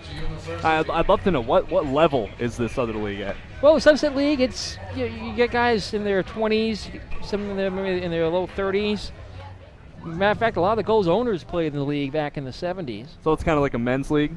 It is, and you get some collegiate players. It's pretty cool. This one is high to Troy Dixon. The count's 1-0. Guys like Sean Vigent, Newport's catcher out of Rhode Island College, or Newport's second baseman out of Rhode Island College. He was a temporary player at the beginning of the year. Released off the temporary contract. He played in the Sunset League over the course of the summer. Then now he's back in a Gulls uniform again. Well, he must have impressed in that league. They're going to check back, sliding it safely as Fabio. Fabio, as you said, having a nice day, 2 for 2, a couple base hits. He did get doubled up. It was Troy Dixon who grounded into a 4-6-3 double play his last at bat. Well, this field sure gets a lot of use, though, because they'll play 2 or 3 games on a Saturday and Sunday here apiece. This one's going to be fouled off and out of the entire ballpark. And then Tuesdays and Thursdays, the Gulls are on the road. Sunset League is here. That's really cool, just how all these games are going on right here. And I mean, it's the only ballpark like this in the area where there's actual grandstand seating and everything. So if you got it, why not play here? Babe Ruth plays their games here. Salve Regina University plays a couple games here. And so does Rogers High School. All their home games are played here in Newport. That's awesome. Bill, our PA man, actually went to Salve Regina, so he's familiar with Cardines. Pitch misses outside, 2-1. Actually, I think the Sunset League is scheduled to play the all-star team from the NYPD here next week. Wow. That's really cool stuff. 2-1 on the way. This one just going to miss outside. 3-1. Good hitters count right now for Troy Dixon, who comes in leading the NECBL in batting average. Best hitter in the league as far as the numbers go. That's from the left side. Trying to get Fabio into scoring position. 3-1 on the way. This one fouled off again. Cashman doing a nice job keeping Dixon on his toes, and the count's full 3-2. Nick, you've actually had an alleged relative of Cardines reach out to you. That's right, yeah. Bernardino Cardines, the nephew of the namesake of Cardines Field. He lives in Italy, never been to America, barely speaks English. He's a retired professor out in Venafro in Italy. He reached out to me a couple years ago on Facebook, believe it or not. You had to use translator because it was all in Italian. 3-2, lined into left field. It was going to be right at Hill, but he had to cover second base. It's all the way to the fence. Scoring is going to be Fabio. It's a 2-1 ball game, RBI double for Troy Dixon. Dixon continues his hot hitting here at home. Came into this game hitting .465. That average will continue to climb. Now 1 for 2 in the ball game as he comes through here with a sharply hit ball towards the left side. That one hugged the ground but had a lot on it. It went all the way out to the wall. So it's 2-1 now. That was the hardest hit ball against Cashman. Now, I want to know more about this. Google Translate you had to use? What did they want to know about the field trying to get down here? Well, he was one of the last living relatives of Bernardo Cardines, who was the first Newport resident who died in World War I. That's okay. The field was named after him not long after he passed away. First pitch to Charlie Carpenter in there for a called strike 1. And he was an immigrant from Italy, and his family, he had just came to Providence in the early 1900s, and was a young man, joined the service, went over to France, died in France, was buried there, then eventually his body was moved over to his hometown in Italy. So this gentleman reached out to me. He's a retired professor in Italy, and was doing some research on his family. Had no idea the ballpark was named after his nephew, or his uncle here. That one's in there for a strike. It's 1 ball, or no balls and 2 strikes. And he was thrilled to find out that this ballpark was here. He was researching it. He came across the Gulls website, and eventually we'd like to get him here to throw out a first pitch or something. Or maybe there's some big renovations planned in the next couple of years. If those happen, and to get him here to see the ballpark, it would be amazing. Absolutely. That would be a really great event right there to get him here. And we should get season tickets to all these games, get him for free. I mean, it is named after him. Bernardino Cardines, the nephew of Bernardo Cardines, who died in World War I, and it really was a great. I mean, every now and then he'll send me a message on Facebook, and he'll use translator, I think, because he says it to me in both Italian and kind of broken English. Yeah. And I'll send it back to him, and I'll use Google Translate and put it in English and Italian. That's really cool stuff. Just the fact that he, got in touch with you, and he knows now that it's named after his family. The Italian-American Cultural Society here in Newport even reached out to us to make contact with them. 0-2 is going to be outside. It's 1-2 to Charlie Carpenter. Troy Dixon on second base. Not much Italian around Newport, though. It has more of an Irish feel, which is interesting. Yeah, the Italian heritage mostly up in Providence area. 1-2, low and away. We're even 2-2. Now, we were talking about the Sunset League. It's named for George Donnelly. Now, there's a plaque right behind home plate. It was dedicated in 1992 to George Donnelly, who was a catcher in the Sunset League here at Cardines from 1922 to 1939, the RBI leader in 31. He was the official league scorer, statistician, and historian from 1929 to 1990. Wow, that's crazy. He was the recreation director in Newport from 43 to 69, a columnist for the Newport Daily News from 48 to 91. Now, I'll tell you what the plaque also says in a moment. Counts full to Carpenter. Pitch on the way is going to be lined foul into the stands. Just missed the window above Mudville Pub there. It's already been broken once this year. Attired in a business suit, Mr. Donnelly was a familiar figure seated in his box seat behind home plate. His dedication and contribution to the league and local sports were immeasurable.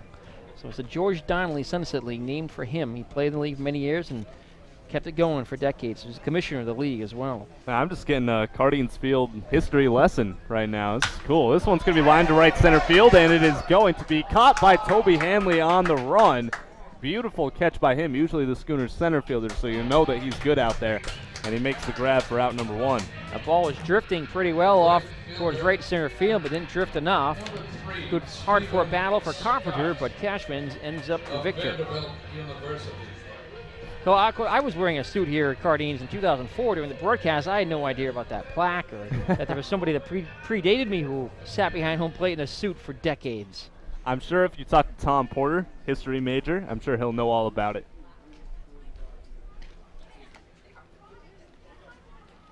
So here comes Steven Scott.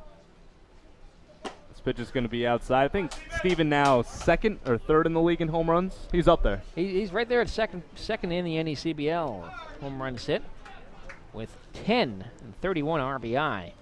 10 doubles, a triple, 21 extra base hits. He just got under one last time, popping out to Nick Michelli. Swings and misses right there. The count's 1-1, and Caven Burgess leads the league in home runs for the Winnipesaukee Muskrats. I think he's up to 13. He also leads the league with 38 or 39 RBIs, and he's hitting .313, so that guy is outstanding up there. And you can tell we went to Robbie Mills. I went there for the first time a couple weeks ago, and we got rained out, but, I mean, you can tell he likes to put the ball over that makeshift monster they have. It's not a big field. That's a second late strike call there from Henry. A late time call, I should say. Talk about Scott. He's hitting .287 now. He had a hot start to the season, hitting well above 300. His average plummeted a little bit in June, but has really soared back up. He's been red hot as of late. Well, it's the right time. Playoffs right around the corner. This pitch is going to miss high and away. The count now 2 balls and 1 strike to Stephen Scott. He's at 287, 319 at home, 395 over his last 10 games. And 5 of his home runs have come since he was selected to the All-Star team.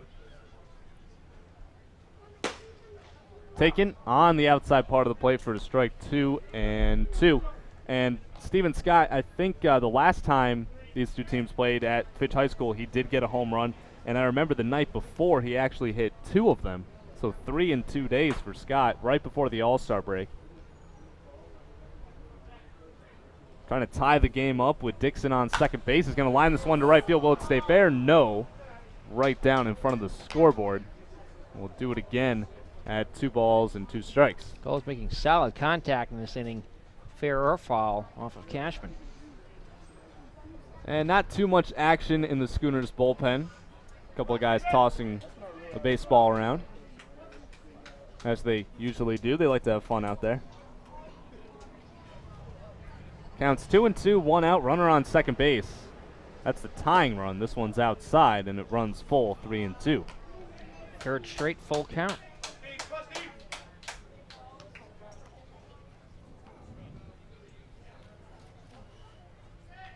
Big spot right now for Cashman. Stephen Scott could tie this game up with 1 swing of the bat.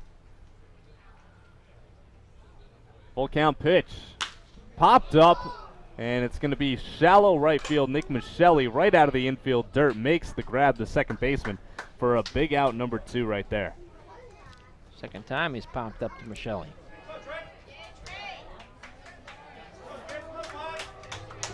The third baseman. Now here comes Trey Harris, and Harris, we talked about, a big team chemistry guy, and he's a pretty good baseball player too. He's pretty good at third and also swings a big bat. He hit a home run the last time these teams played each other.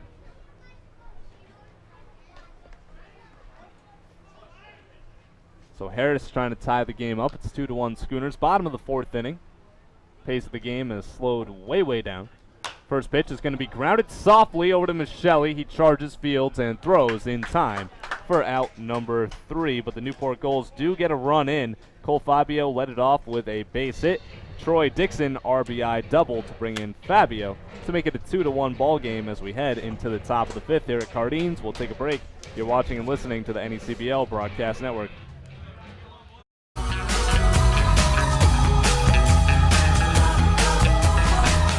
To the top of the 5th inning we go. It's going to be 7-8-9 for the Mystic Schooners. Toby Hanley, Scotty Bradley, and Tyce Terashima. Blake Battenfield out there on the mound for his 5th inning of work. Battenfield has racked up 7 strikeouts on the game. He's given up 3 hits and a couple of runs. Rich Slanker with a home run in the 1st, and then Ryan Ramis doubled in the 4th and was able to score on a wild pitch to make the score 2-1 Schooners. And Toby Hanley steps up. He struck out looking in his last at bat. Well, Battenfield kicks and delivers the first pitch. Hanley's going to swing at it and foul it off over toward the third base side. Counts 0-1.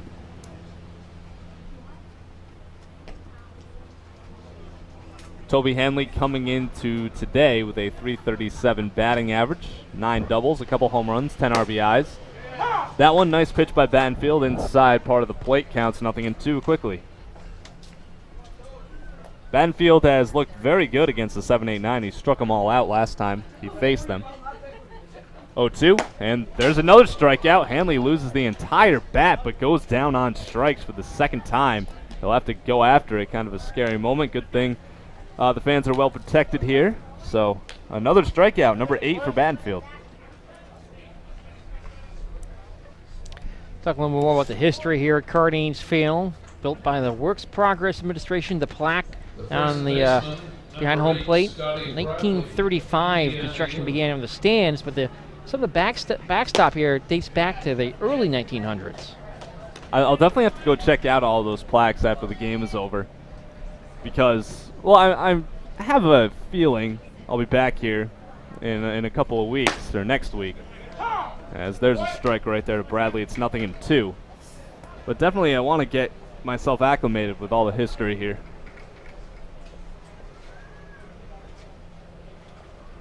0-2 pitch on the way, swing and a miss. That's strikeout number 9 for Battenfield. Bradley goes down on strikes for the second time.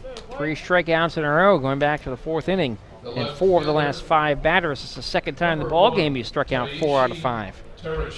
Looking to strike out the side out of 6, 7, 8, 9. Schooners are 0 for 7 with 6 strikeouts. And this one, Terashima's going to ground it over to short. Throw to first. 1, 2, 3 inning for Battenfield. 2 Ks and a ground out. Still 2-1 Mystic, and we will head into the bottom of the 5th. We'll take a break. You're watching and listening to the NECBL Broadcast Network.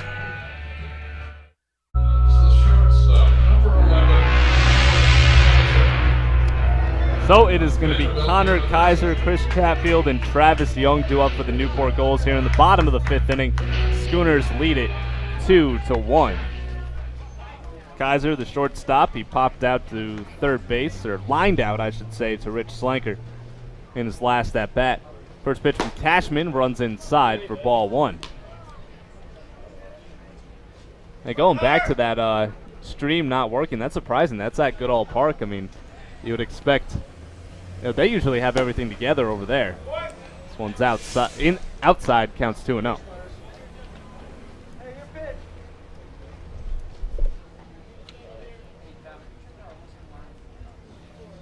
Cashman's looking pretty good, only giving up the 1 run.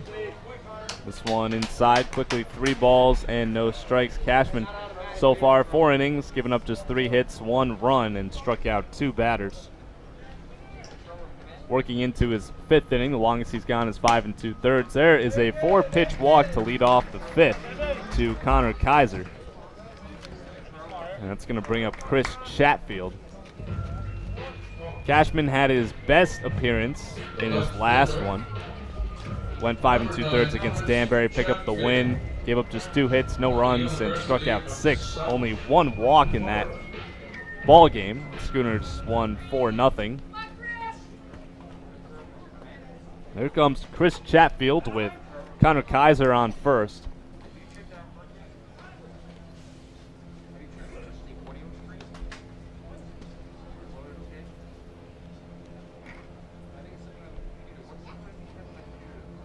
Pitch on the way is outside. Cashman having some trouble finding the strike zone, and Martin Figueroa is going to come out and talk to his pitcher. Counts 1-0. It's now 5 straight balls to open up the 5th inning for Cash. Chatfield grounded out to short in his last at-bat.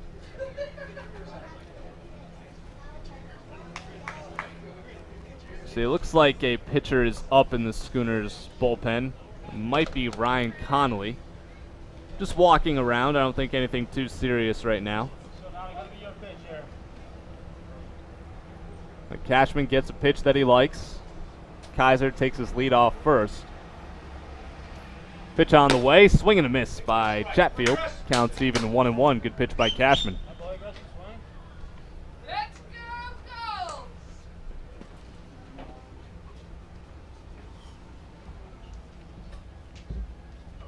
Chatfield trying to move Kaiser into scoring position.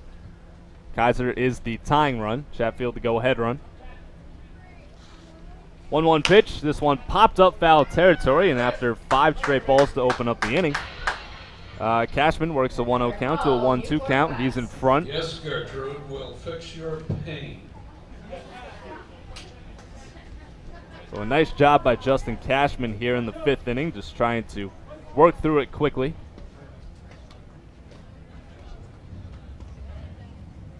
Kaiser taking a pretty big lead, and he's off before Cashman delivers. Cashman's going to throw, and that's going to be a balk on Cashman. So to second base is going to be Connor Kaiser on the balk. Throw wouldn't have mattered anyways. So now the tying run for Newport is in scoring position. No surprise there. Manager Leyva has been extremely aggressive with his players on the base path this season. Both of these teams have been that way. The Schooners second in the league in stolen bases behind the Valley Blue Sox. Chatfield staying alive, fouls this one back. We'll do it again at 1 ball and 2 strikes.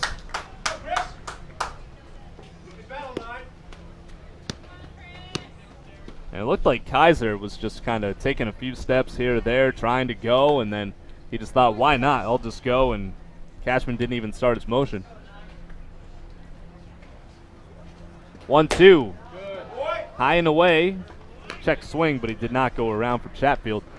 We'll do it again, 2-2 is the count now.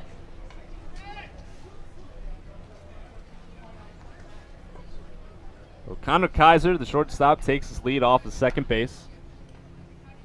Cashman looking for a big first out right here. Kicks and delivers the 2-2. This one fouled off yet again. Very good at bat right now by Chris Chatfield.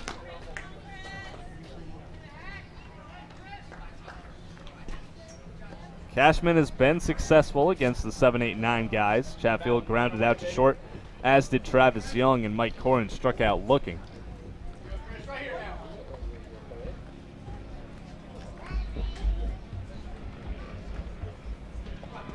Counts even, 2-2. Nobody out here. Bottom of the 5th inning. Runner on second. This one inside. Good eye by Chatfield. He works the count full.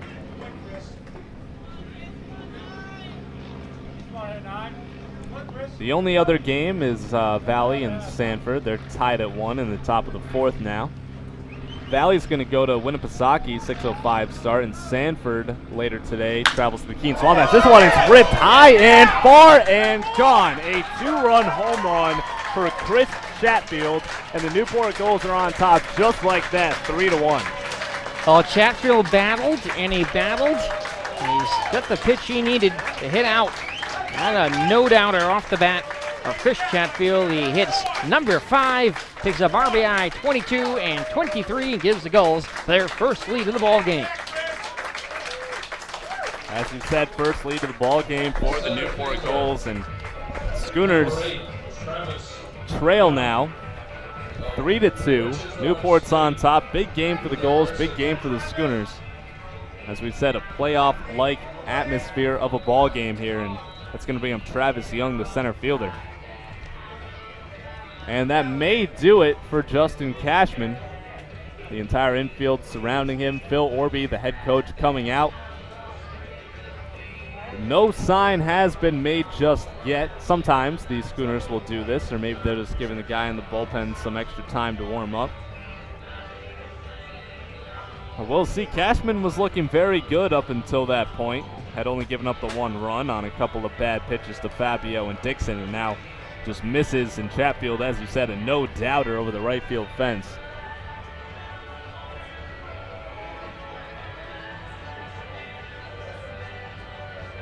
And I see a new pitcher, yes, is going to come into the ball game. It is a righty.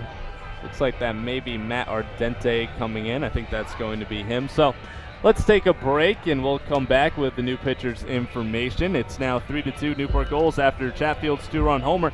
You're watching and listening to the NECBL Broadcast Network.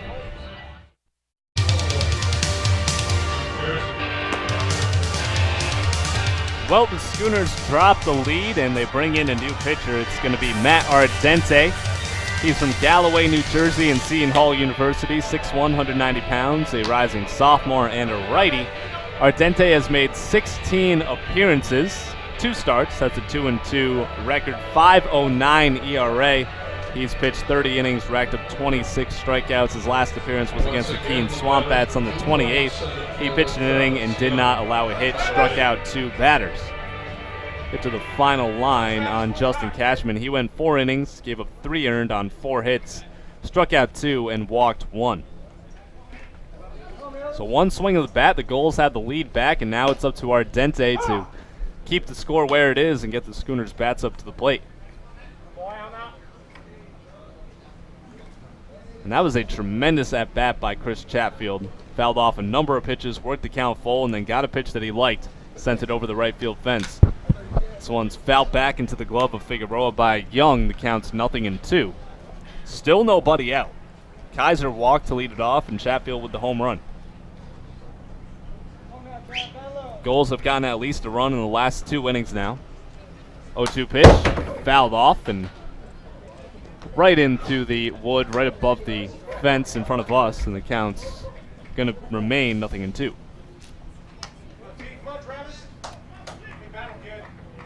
Young grounded out to short in his last at-bat, the center fielder. Ardente kicks and delivers the 0-2. Swing and a miss. And down goes Travis Young. Ardente picks up his first strikeout in the first batter he fakes. And that's a big first out right there. Designated hitter, number 13, Michael Corin. So here comes Mike Corin, the designated hitter. Teammate of Martin Figueroa at the University of Rhode Island. Martin is wearing his URI helmet with his catcher's mask. And there's a called strike one. So Ardente doing exactly what you need out of a relief guy, just throwing strikes and moving along quickly. Pace of the game, as we said, really slowed down just about the second I took over. Play-by-play, swing and a miss, and it's 0-2. Up until that top of the fourth, almost a pitcher's duel going. And both starters were looking great. And then all of a sudden it kind of fell apart for Cashman. And Banfield, I mean, he's looked very good after giving up the couple of runs. He's racked up a number of strikeouts. Banfield now with 9. This one's popped up, and right behind the plate, Martin Figueroa will give it a look, and it's right on top of us. Classic Cardigans pop up there. Catchable most ballparks. Not here. Not Plymouth. No. I would say here probably the least amount of foul territory in any field. Ever. Yeah. There is none down the right field line where the warehouse is. So that is the foul line. 1-2. That's low and away. Counts 2-2 now to Corin. Corin, you said, just picked up. Is this his first game with the Gulls? He's been here for a couple of games now, and game to start at third.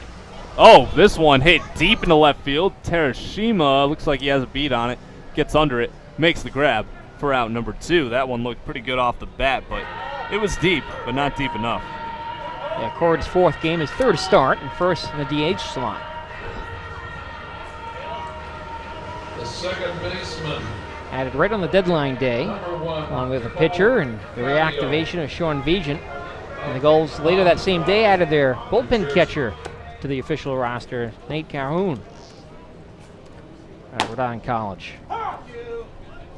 There's a strike right there to Cole Fabio, who is 2 for 2 with 2 base hits. 0-1's going to be grounded over to Slanker, a chopper. He'll charge field throw in time for out number 3. So a 2-run home run off the bat of Chris Chatfield gives the Newport Gulls the lead. They're now up 3-2 as we head into the top of the 6th inning. We'll take a break. You're watching and listening to the NECBL Broadcast Network.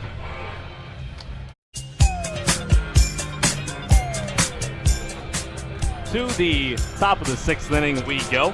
It's going to be the top of the order for the Mystic Schooners. Nick Michelli, Ryan Ramis, and Rich Slanker. Newport Gulls all of a sudden lead this one 3-2. Gulls trying to keep their first place hopes alive. And if they do it, then they will stay alive. The Schooners just need this victory right now to clinch first place. Big game for both teams. And Banfield, there actually looks like a new pitcher out there for the Gulls. Nick, why don't you tell us about him? Yeah, they're going to turn to the bullpen. The lefty Adam Wolf will come out of the pen here. Wolf, the southpaw at 6'6", 230. Louisville, Milan, Ohio. 2.28 ERA, 2-1 record. He makes his 8th appearance now in the pen, his 11th now overall of the summer. And 3 starts, complete game, 23 2/3 innings of work, 7 runs, 6 earned on 21 hits, 10 walks to 25 strikeouts. A pair of home runs. Opponents are hitting .228 against Wolf. Nick, his dad is here today. He's in the stands today. I saw Mr. Wolf. So great to get to see his son while he's up here. This one is going to be low to Nick Michelli. Counts 1-0. Yeah, it's always good for the players when their parents come. Chase Lunsford, when he was leading the league in batting average, it was right when his parents came for 10 days, and that really just sparked him and got him going. He has been slumping a little bit recently, but if Chase's parents are listening, I know you guys already made the trip, but I invite you to come for the playoffs because I think he would play much better. This one is going to be swung on and foul tipped, counts 1-1. Every little bit helps. Also helps the attendance figure. Yeah, that's very true. Especially on a game with little notice after this. Only the diehard fans making it out to a game like this at noon on 15 hours notice. And both teams had to scramble to this one. This one chopped, just fouled on the third base side over to Trey Harris. Schooners, no bus for them today. We all had to drive ourselves, so hitting that traffic. The Schooners got here, I don't know, 45 minutes before the game started, and we didn't have lineups, so we had to get everything all together. And then the game just kind of started. The barnstorming days of old. Yep.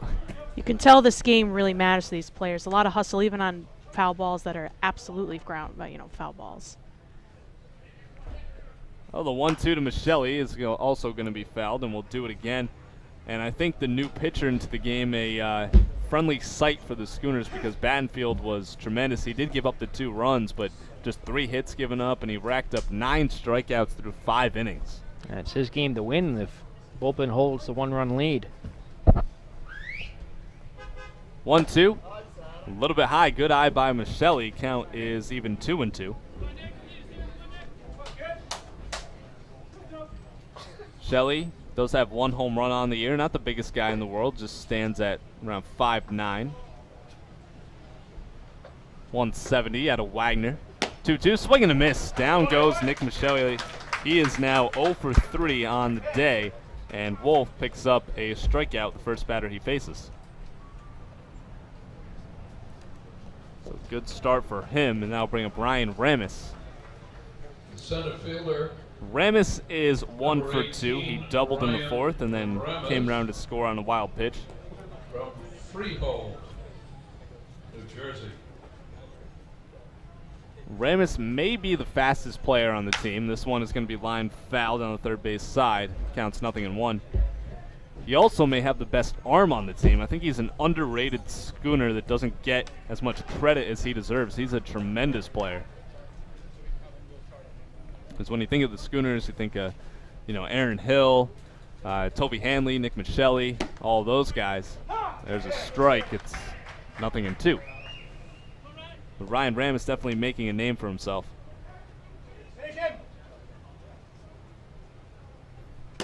This one, good eye, a little bit high and outside. It's 1-2. Ramis is a rising junior at Seton Hall, so a teammate of Matt Ardente. 1-2. Another good eye. Great pitch right there by Wolf, just missing a little bit outside. Counts even, 2-2. 1 out here, top of the 6th, 3-2. Newport Gulls on top of the Schooners. Big game for both teams. Pitch on the way. Fouled straight back. We'll do it again.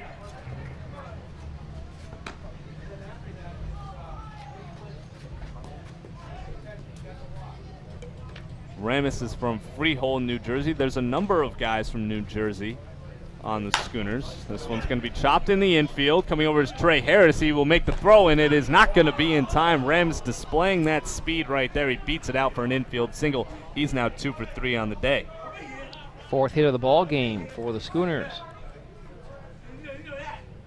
Nice play by Trey Harris. If the third baseman thinks he can get it, that is his ball. And he does have a good arm, but Ramis too much speed. It was a slow chopper.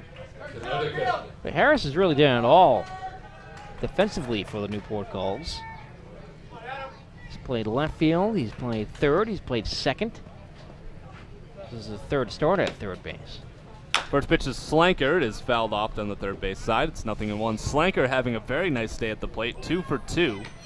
He got a home run in the first and a single in the fourth. Was stranded on second base in the fourth. We're trying to get on for the third time, get Ramis into scoring position. We could see Ryan Ramis off and running. As I said, has a lot of speed. They check on him, and he's back in safely. Ryan is second on the team with 12 stolen bases behind Nick Michelle, who has 13.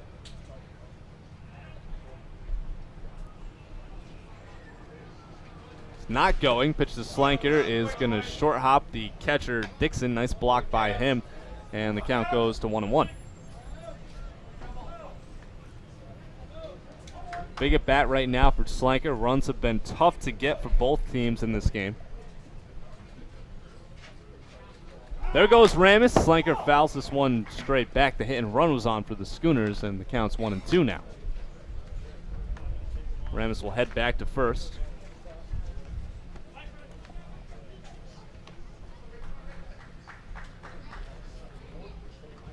The Schooners trying to be very aggressive at the plate. As I mentioned earlier, they're second in the league in stolen bases behind the Valley Blue Sox. They have 64 on the season. They check over. Ramis back in there safely again against the tall lefty Adam Wolf.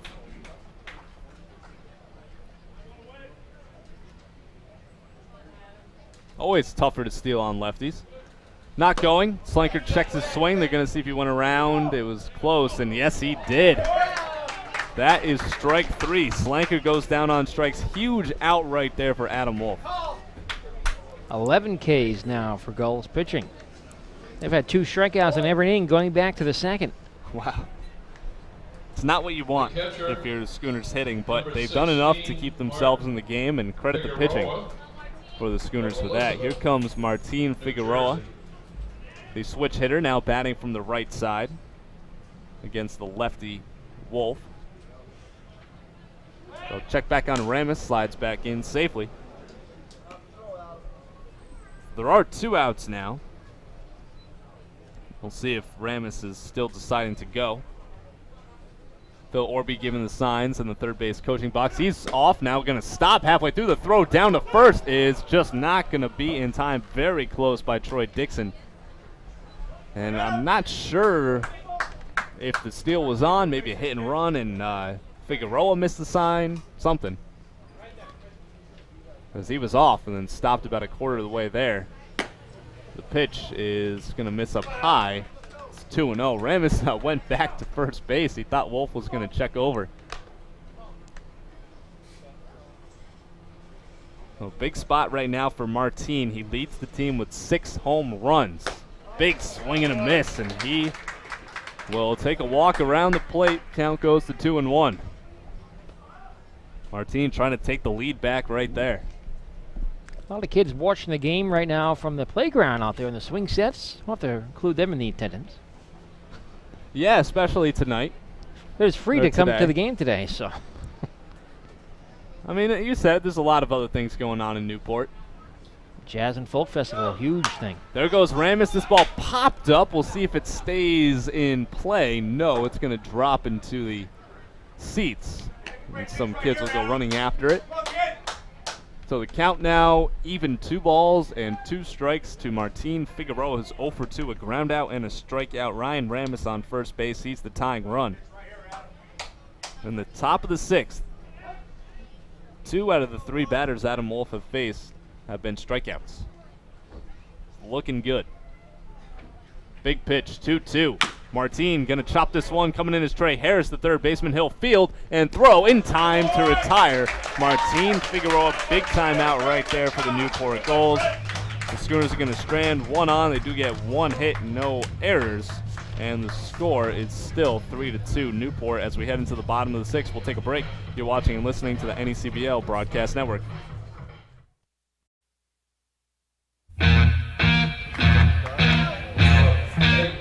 Well, here we go into the bottom of the 6th inning at Cardines. It's going to be Troy Dixon leading it off, followed by Charlie Carpenter and Steven Scott. Ardente back on the mound for the Schooners. First pitch is just going to miss a little low. Counts 1-0. And yeah, we promised you that was the Sanford and Valley broadcast. Got to listen to some commercials. Nothing wrong with that. Some familiar voices. Yeah. I was going to ask, is that Hillary doing the other ads? I just actually got done running back here. All the way from Sanford. You also heard our longtime announcer, Larry Cunningham, who's been doing the voiceovers for us since 2008, believe it or not. I heard my voice. Yeah. And I heard Everton Carter, who has been our camera operator since 2007. He's actually here today in left field. Nice. Doing the camera. Newport Gulls voices are everywhere. I play your guys' ads at our place. This one grounded over to first base. Scotty Bradley will field flipped on to Ardente for out number 1. So down goes Dixon, score that 3-1. For 1 up and 1 down, and now Charlie Carpenter will come up to the plate, the big 6'6" first baseman slash catcher. Winter Springs, Florida. Ardente looking for another quick inning. He did a nice job, retired the first 3 batters he faced when he came in after the 2-run home run by Chatfield. Picked up a strikeout, pop out, ground out. First pitch is in there for a strike to Carpenter.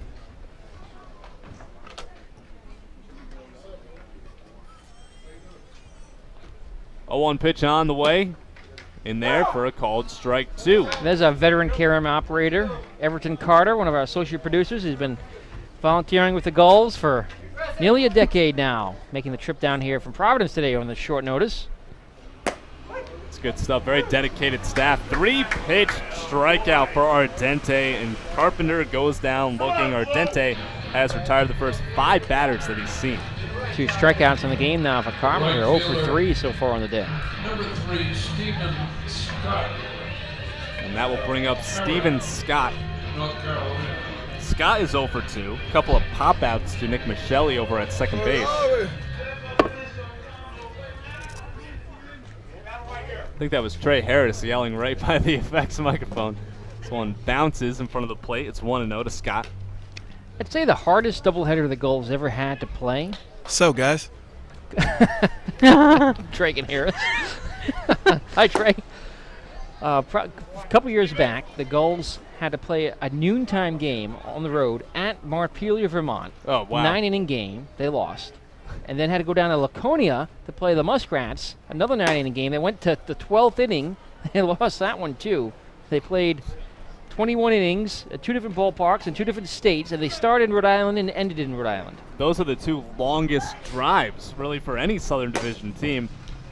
Maybe the exception of Danbury, I don't know, just because they're out in the middle of nowhere. But, I mean, Laconia, we got to go up there on Makeup Day on August 2nd. Not looking forward to that.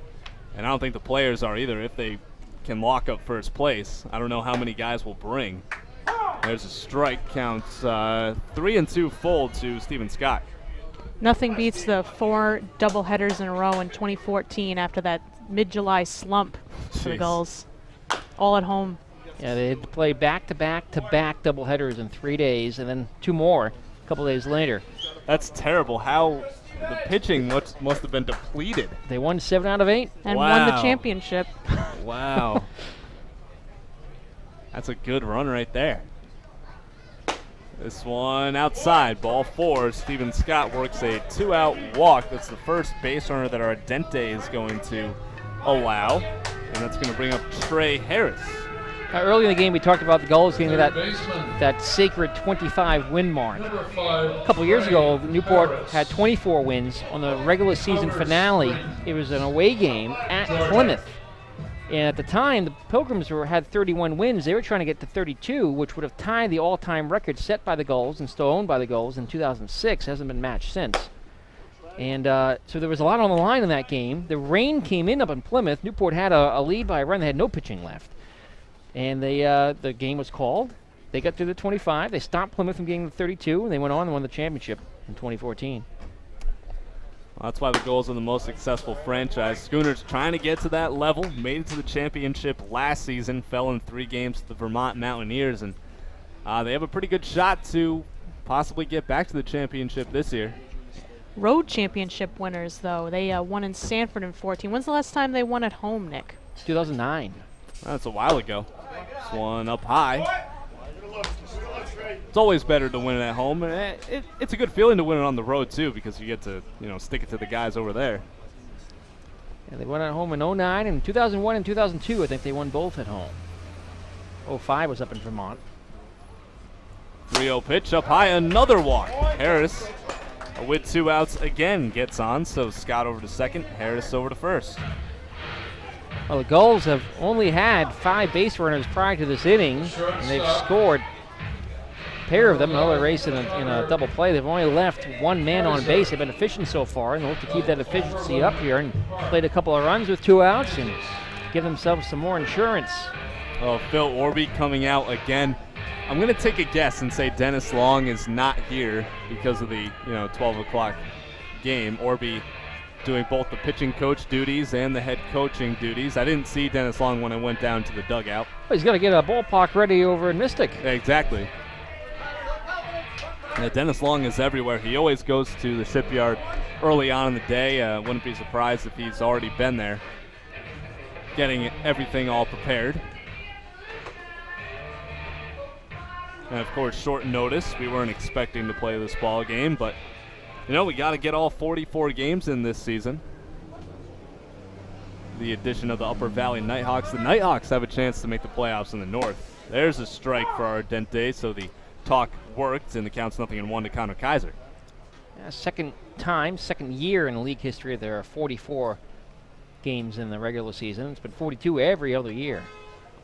0-1 is going to be grounded up the middle. Aaron Hill dives. It gets into center field. They're going to wave around Scott. The throw to the plate will be cut off, and it's now 4-2. Newport Gulls RBI single by Connor Kaiser. Kaiser gets the job done. Gets the key insurance run here in the 6th for Newport, extending the lead to the largest of the ball game so far. The left fielder. Trey Harris to second base. Kaiser on first. Newport Gulls have now scored at least a run in all of the last 3 innings. The 4th they scored 1, the 5th they got 2, and now in the 6th they have 1. And all this coming with 2 outs. Dozen RBI in the summer now for Connor. First pitch to Chatfield is in there for a called strike 1. Chatfield hit a mammoth 2-run home run in his last at-bat to give Newport the lead. That was just last inning. This pitch, nice breaking ball by Ardente. Count goes to 0-2. Really been an RBI machine. He's second on the team now and runs batted in with 23. Just don't let that 182 batting average fool you. It does it when it counts. Breaking ball just going to miss outside. It's 1-2. Nice curve from Ardente. Chatfield 294 with runners in scoring position. Less than 2 out, 235 overall runners in scoring position. 1-2 pitch on the way, swung on and missed. Chatfield goes down. Ardente works out of the inning. He picked up first 2 outs very quick, but then back-to-back walks led to a RBI single for Kaiser to put the Newport Gulls up 4-2 as we head into the top of the 7th. It's getting late for the Schooners. They got to come back soon. You're watching and listening to the NECBL Broadcast Network. We are back here at Cardines, top of the 7th. Newport Gulls lead at 4-2 over the Schooners. And now to take you through the play-by-play for the rest of this ball game, the voice of the Gulls, Nick Lima. Thank you very much, Mike Majeski. As we head here to the 7th, Aaron Hill, Brett Bond, Toby Hanley to face off against Wolf for a second inning of relief. The lefty rocks back and fires. A strike on the inside corner, 0-1. And Newport a 2-run advantage here. Coming up in a moment, we'll have a look at other scores and other games around the NECBL. Of course, a full slate of action tonight. Both of these teams will be in action later today at different ballparks. Mystic at home will host the Waves, and the Gulls will head over to New Bedford and play the Bay Sox. And both of those games are very important for each of the respective teams, New Bedford and Ocean State. They're very close to that 4th spot in the NECBL South. As the pitch is low, 2-1 the count on Hill. New Bedford coming in at 20-21 in 3rd place, but they're just a game out of 4th. So a loss tonight to Newport could hurt their chances in postseason play with time running out here in 2016. A pitch right across the heart of the plate for a strike. He evens up at 2-2. Danbury at 19-22, 7 games back. Tied with the Waves at 19-22, so that game important for both Danbury and Ocean State tonight. Danbury is playing Plymouth, and that's like another key game as this one's hit on the ground towards the right side. Up with it is a second baseman, Fabio. Throws over to Carpenter for the inning's first out. 4-3, 3 out of 3 straight sat down, and 4 out of 5 retired by Adam Wolf. It's kind of crazy. I mean, 3 through 6, any single team is alive. Just a game and a half separates 3 through 6. And we could possibly see that if teams are tied, the tiebreaker situation go in. And the Keene Swamp Bats broadcasters were talking to me about it, and they said there's a single game at a neutral location, something like that could go down. That would be absolutely nuts. Yeah, and that only works for that fourth playoff spot. So if there is a tie there and the other tiebreakers don't break it, that's a huge thing. The 0-1 pitch hit on the ground left side. That's through for a base hit. Could be extra bases for Bond rolling down the line. It's going to be a long single as the ball dies in the thicker outfield grass. Hugging the line, Bond has his first hit. Matter of fact, the first hit for any batter other than 1 through 3 in the order today so far for the Schooners.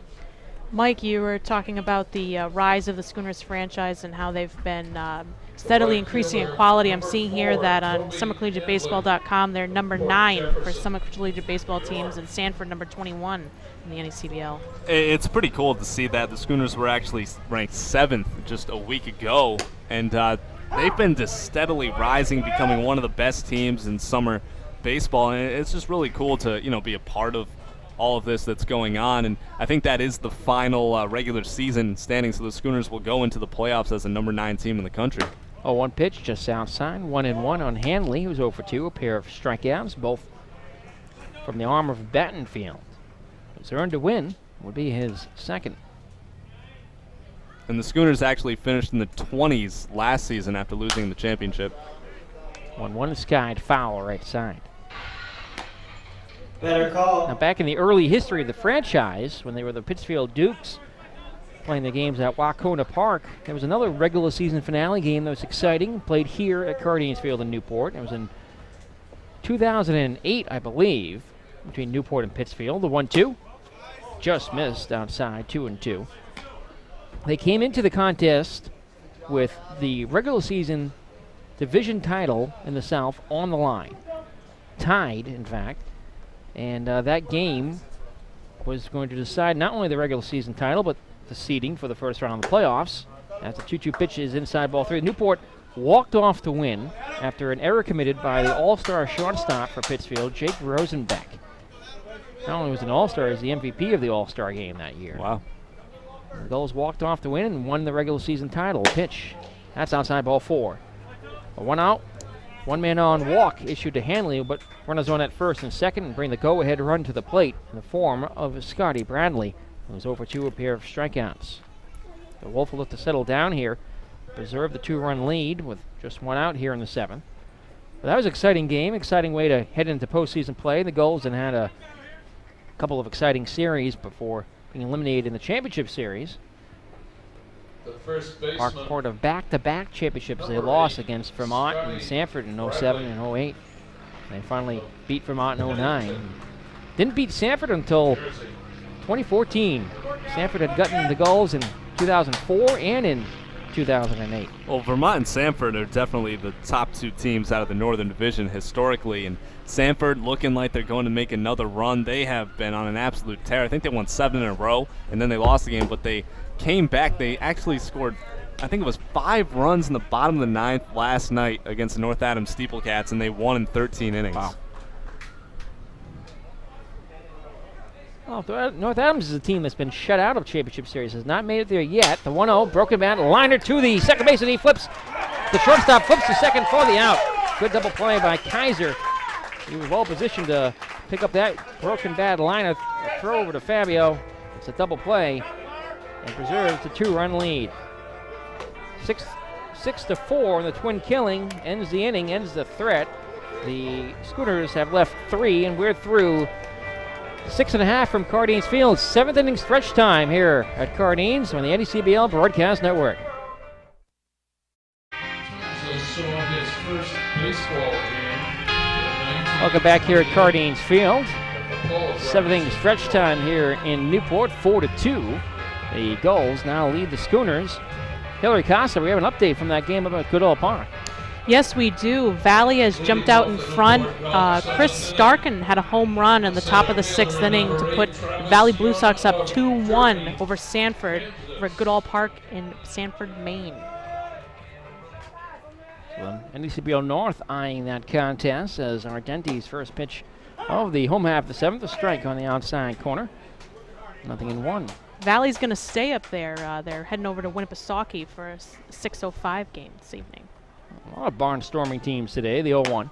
Strike called on the inside corner. 0-2 on Young. Sanford looks like they'll have the rest of the day off. Oh, no, Sanford's going to Keene. Full slate of action today around the league. I don't think we've had this many games in one day in a couple of years. The CO2 is low.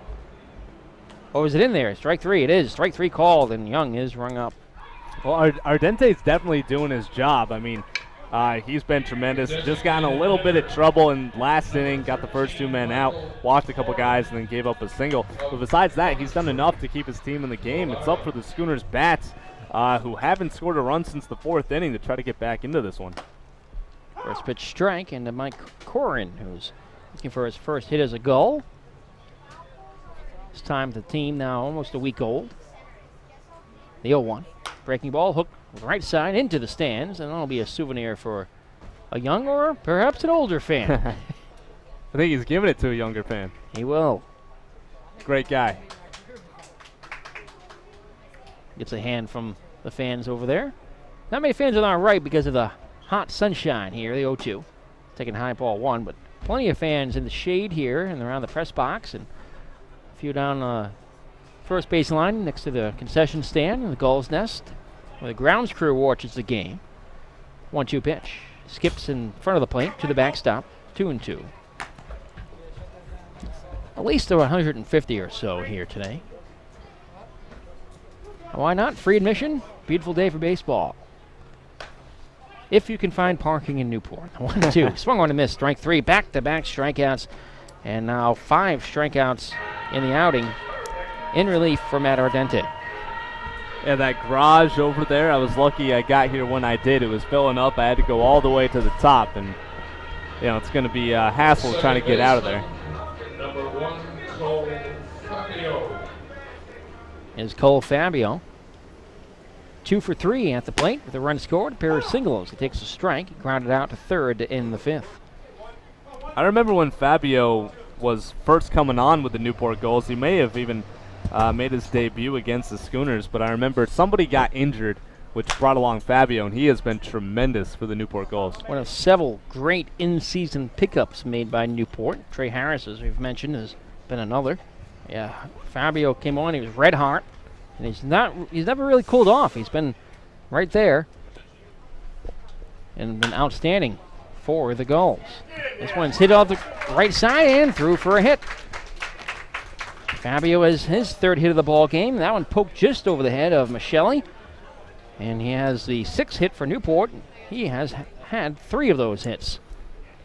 We'll extend the inning here for Troy Dixon, who's come to bat now 3 times with Fabio standing at first. He hit into a 4-6-3 double play in the first, ripped an RBI double to left in the 4th, and that scored Fabio, and grounded out to lead off the 6th.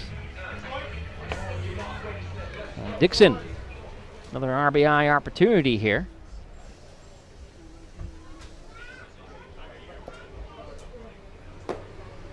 Sees the first pitch and swings and misses at it for strike 1. Top of the 8th, the Schooners are only down to 6 more outs. They're going to bring up 9-1-2, Terashima, Michelli, and Ramis, so it's go time right now for Mystic. We'll see the heart of the order at least one more time. 0-1, breaking ball is chopped foul. Look out. It almost knocked the bat boy off his ball bucket there in the dugout. So he tried to make the play behind his back. 0-2. Looks like many teams around the league, the bat boys here, the children of the host families. Monday night here at Cardines will be host family appreciation night. Very special night. The 0-2, that swung on and belted out towards left field, pretty deep. Terashima racing back. He won't get there. It's over his glove, out of reach, bouncing to the wall. Rounding third, being waved home by Leyva is Fabio. Here he comes. A throw to the plate. Not in time. He scores. It's an RBI double for Dixon, his 2nd of the ball game, and Newport leads 5-2. Really nice piece of hitting right there for Troy Dixon. Over the head of Terashima. I thought for a second he may have made the grab. It would have been a spectacular catch, but it goes over his head and all the way to the wall, and then really good speed put on by Fabio to score from first. It was a great throw home. Almost had Fabio, but with his speed, able to score on the Dixon double Troy's second double of the game. And that's going to draw out Phil Orby from the dugout. And could do it for Ardente. It will. We have a pitching change coming into this game from Cardines Field. Newport leading Mystic now 5-2 here in the home half of the 7th on the NECBL Broadcast Network.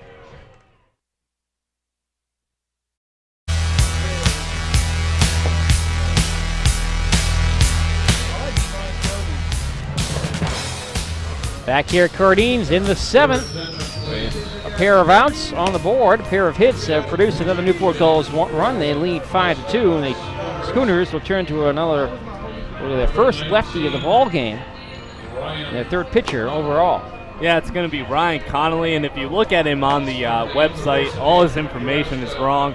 He's from Castle Rock, Colorado, not Lincoln, Nebraska, and he did go to the University of Nebraska for his freshman season, but he is transferring to Iowa Western Community College, JUCO school, and he's 6'4", 210 pounds. He's a lefty, as you said. Made 14 appearances, all in relief, 2-1 record, 6.40 ERA, 19 2/3 innings pitched, and 22 strikeouts. One on at second is in the form of Dixon as Carpenter steps to the plate. He swings to the first pitch he sees, hits a liner out towards center field. That's going to fall for a hit and bounce to the wall. Scoring easily from second is Dixon. Into second, Carpenter. He slides in safely with an RBI double, and the Gulls lead 6-2 as Carpenter collects his first hit of the ball game. Newport extends their lead to 4 runs. And now it's getting really tough for the Schooners to come back into this game. The Gulls give them a lot of credit. They're putting up a lot of fight here at their home field, trying to stay alive for that number 1 seed. Well, Dixon scores for the first time. Fabio had scored earlier. Here comes Steven Scott, who scored a run of his own in the 6th on the Kaiser RBI single. He's 0 for 2 with a walk. The pitch head swung on and lifted left side. In foul territory, the third baseman's going to watch it hit off the edge of the fence and bounce back onto the field. Yeah, I think it hit off the very top of the chain link fence and bounced back on.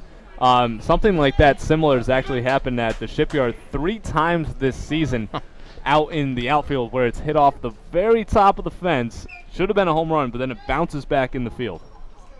I don't think Scott could do that again if he tried. Carpenter a lead at second. Pitch, lefty-lefty matchup here. Sticking high. 1-1. Scott again hitting .319 at home. Just shy of 400 over his last 10 games. A pitch. Bit low. Versus lefties, Scott just 194 on the season. That's against 327 against right-handers.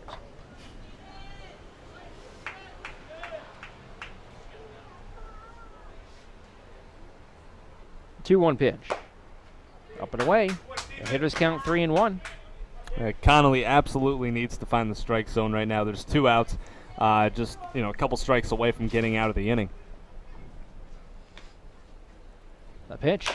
That's swung on and fouled around the plate area. Worked the count full. Scott has a team-leading 24 walks on the season.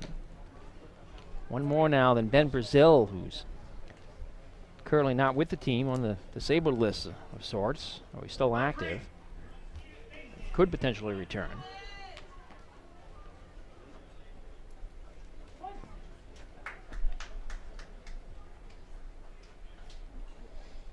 Runner at second, 2 away, the 3-2 pitch. Taken high inside, ducks out of that way of that one over his head. And he walks for the second straight time. Came very close to hitting him right in the head, and he ducked just out of the way of it. That was almost a scary moment right there for Scott. Luckily, Scott a good eye that time. Here's Trey Harris, 0 for 2 with a walk. Harris is one of the team's best hitters against lefties. He's batting .350 versus southpaws. Batting .266 overall. He's 0 for 2 with a walk, awaits the pitch. Foul to the screen. 0-1.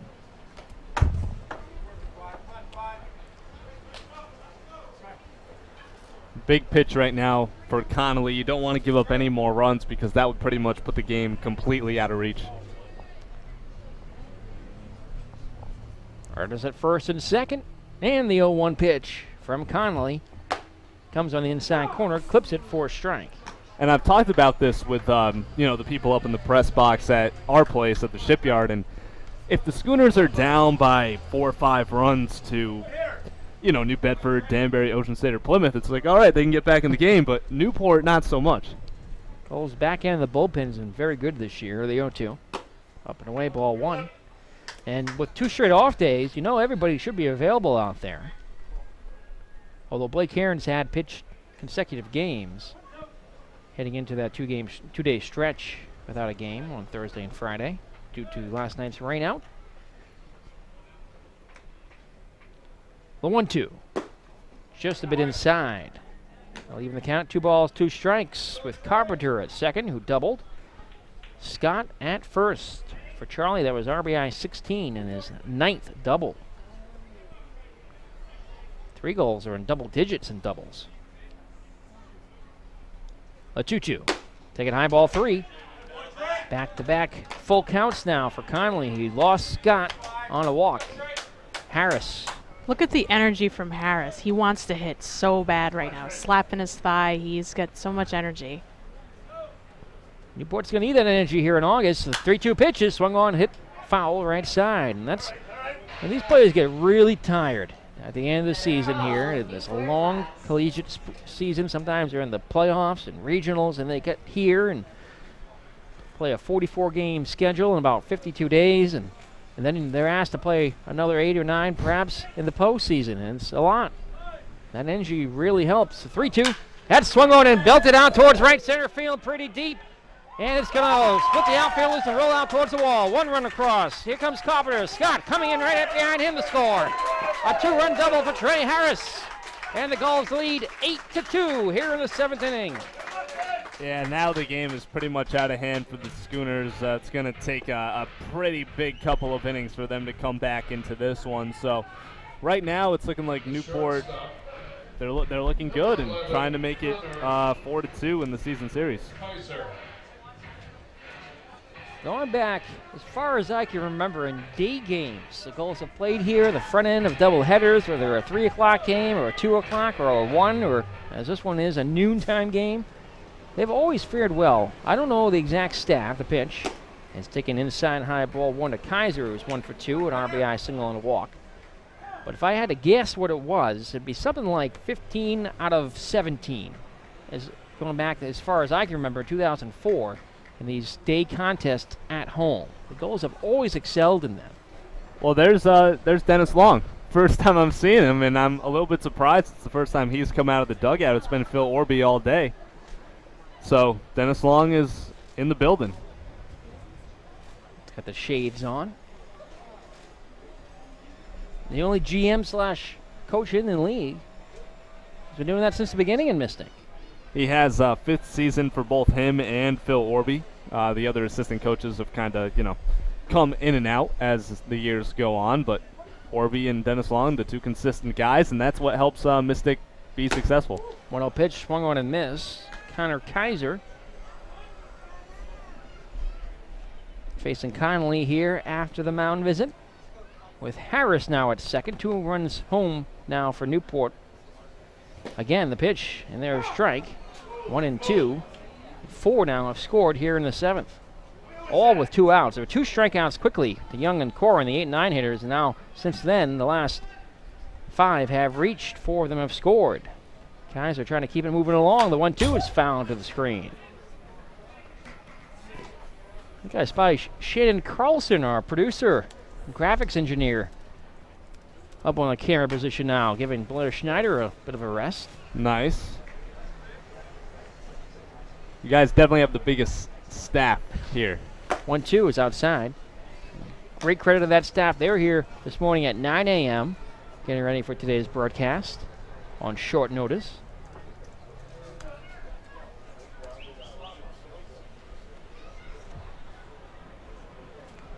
The 2-2. Swung on and missed, strike 3. So the Schooners, with 2 different pitchers, strike out the side, but not before 5 goals reach. 4 of them score. And Newport takes an 8-2 lead into the 8th inning here at Cardines on the NECBL Broadcast Network.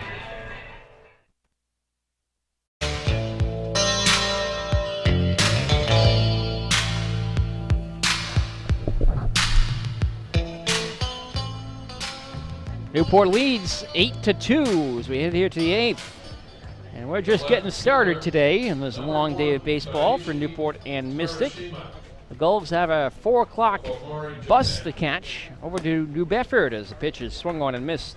Strike one. Taish Terashima is 0 for 2.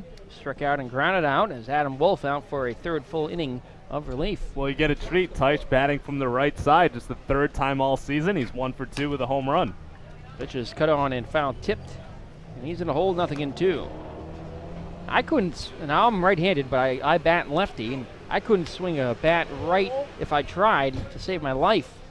Well, Taish he's a righty, and they switched him to lefty in Japan when he was 11 years old. 0-2, swung on and missed, strike 3. And then they went back to the righty here. Steve Leonetti, as I said, noticed something, and it's paid off. Well, now he's 1 for 3, but still a home run with that one hit. And then the first time he grounded out to short, but it was a sharp ground out, so he's been looking pretty good. Dozen strikeouts now for Newport Gulls pitching. 2 of them come from the bat of Nick Maselli. Shelley's struck out looking, fly to right, struck out swinging. And the pitch. Fastball is low, 1-0. It's time right now. The Schooners are down to 5 outs in this game. They trail by 6 runs, so they got to get something going fast. 1-0 pitch in there for a strike, 1-1. In the nightcap at New Bedford, Andrew Gist, the lefty, will get the start tonight. And he's a potential Game 3 starter for the Gulls in the postseason. 1-1. Hit on the ground, left side, but foul. Phil Aubrey watches it carry him off the wooden planks, which are just painted by our team photographer, John Dilworth. Right before the All-Star game, they look great over there. The paint had started to peel after years of neglect, and he made this ballpark look very good for that All-Star game. He painted the dugouts, the backstop, all those planks on that third base side. And as a volunteer, a 1-2, just low, 2-2. If this score hangs on, Newport will climb to just 2 games back behind the Schooners in the Southern Division. So still a chance. Yeah, Newport would have to win the next 2, and the Schooners would have to lose out. But it's possible. 2-2.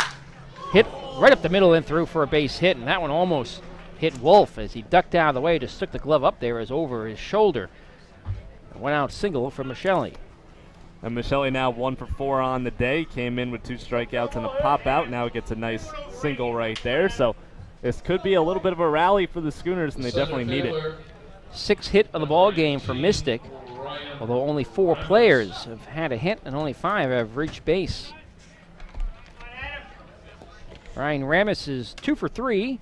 He's collected a pair of hits, including an infield single, a double. He came around to score and grounded out.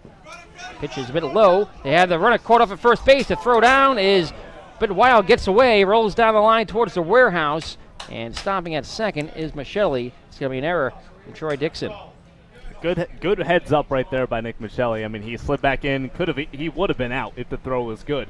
But then it gets into right field. He pops right up. He uses his speed to get to second base. So now Michelli in scoring position, and that's exactly what you want if you're the Schooners. 8th inning here at Cardines, one of the fastest moving games of the summer here in Newport.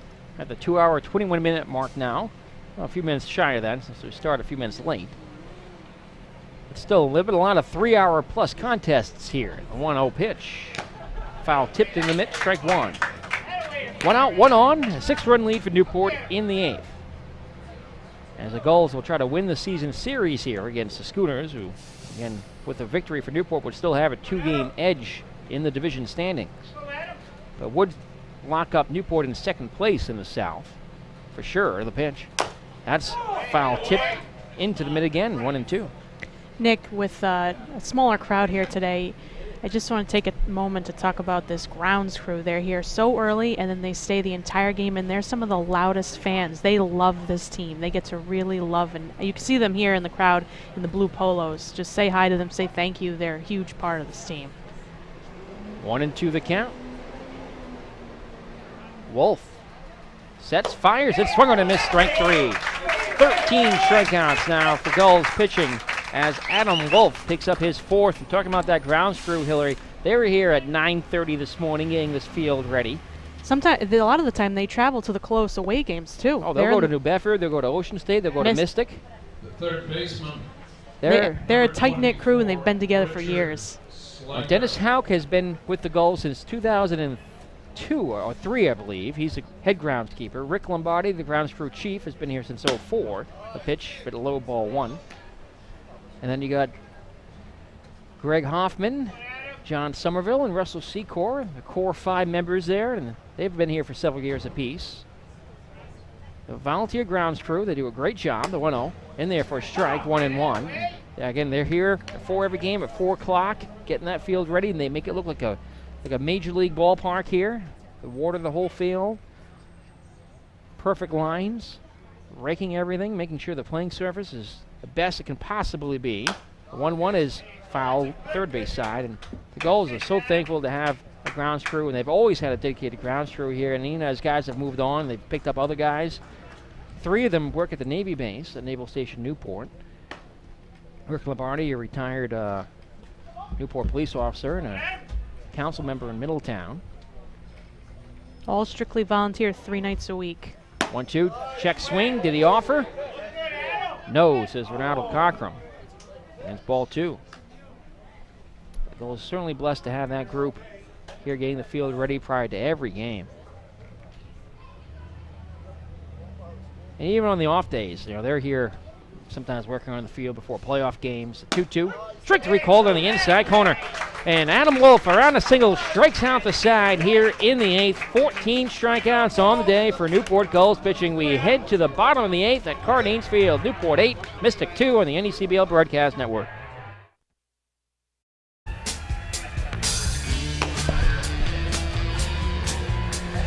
Last of the 8th at Newport, 8-2 Gulls. Mike Majeski, Hillary Costa, Nick Lima here with you alongside. Official scorer, Jarek Krajewski as well. And in a moment we'll have a score update from that other day game around the league today with several teams barnstorming. Chris Chatfield, meanwhile, lead things off here for the Gulls in the 8th. Chatfield, a 2-run blast in the 5th. At the time, gave the Newport Gulls a 3-2 lead, and they've since extended it to 8-2. Chatfield 1 for 3 at the plate. Takes the first pitch up and in for ball 1. That one missed very badly right there for Connolly. Not what you want. Just want to have a nice, clean inning. In all reality, the Schooners are probably going to lose this game, so you just want to make it quick. 1-0, foul tipped around the plate area. The count evens at 1-1. A good-sized crowd here, although we don't have an official attendance report yet. Although it's free admission, so yeah, tough to keep track of. Exactly. 1-1. Breaking ball comes inside, and that clip him. Yes, it just did graze his elbow. Hit by a pitcher Chatfield, who's on base for the 2nd time today. Hillary, the big news from that game up at Goodall Park. Yes, a very deciding game for the playoff picture for the Northern Division. Valley, which was up 2-1 in the top of the 6th with that home run from Starkon. Sanford battled back in the bottom of the 6th with 2 more runs, and Valley's now on top. Now tied the game with a run in the top of the 7th. They're still going there. There's 2 outs in the top of the 7th. First pitch, low ball 1. To Travis Young, who's 0 for 3. Stay tuned after the game for our Newport Gulls postgame show. We'll have a full roundup of that other action and a preview of the games to come tonight, including games up each for Mystic and Newport. The Schooners will head back to the Shipyard to host the Waves. The Gulls will head over to New Bedford to play the Bay Sox. Pitch taken high, 2-0. Tomorrow Newport is off. Scheduled Sunday off day. They've been off all but one Sunday this summer, plus the All-Star game. And Monday they'll wrap up the regular season here at Cardines. The 2-0 is high, ball 3. We'll play the Keene Swamp Bats, a 6:35 start, host Family Appreciation Night. Now last night, Volunteer Appreciation Night was rained out. That'll likely be made up in the first home playoff game. And as of right now, it looks to be a lock for that game to be played here on Wednesday against an opponent to be decided. The pitch. This is inside and low, ball 4. And the first 2 have reached here is Young. Walks for Mike Corrin. You can tell the Schooners are getting frustrated. Martin Figueroa, he shows his emotions. He's frustrated at this, just kind of wants to get out of here and head back to the Schooners' home park for a big-time game against the Waves now. And Connolly has been frustrated. Here comes Dennis Long to go talk to him. Now joining the booth here by a very special guest. We were just talking about the grounds crew a few minutes ago and the great job that the crew did here today. And a longtime member of that grounds crew, one of the longest volunteers in the Gulls staff, Rick Lombardi. Hey, Nick. Nice to be up here with you, my friend. Well, Rick, we've seen plenty of games like this over the years where the Gulls have had to play during the day. And it seems like in day games, they always seem to do well here in Newport. Yeah, it always seems like we have some good luck here during the daytime. You know, the ball seems to carry here a little bit better in the daytime, and, you know, it's tough. Tonight, though, they don't have a night off. They're heading to New Bedford, so looking for win number 25, which would be, you know, the goal every year. Yeah, if they don't get it tonight, they can certainly try again here on Monday for the season finale as the first pitch is inside ball 1 to Corin. 0 for 3, 2 strikeouts. Now, Rick, how long have you been involved with the Gulls now? Is it 2005? Or? Yeah, 12 years. I came on board the same year Mike Coombs did. The 1-0. That swung on and lifted to right side. Player ball for the first baseman. Now in fair territory, the three fielders converge. The ball drops. They'll throw down a second for an out. As reaching on what will be scored. Likely a fielder's choice.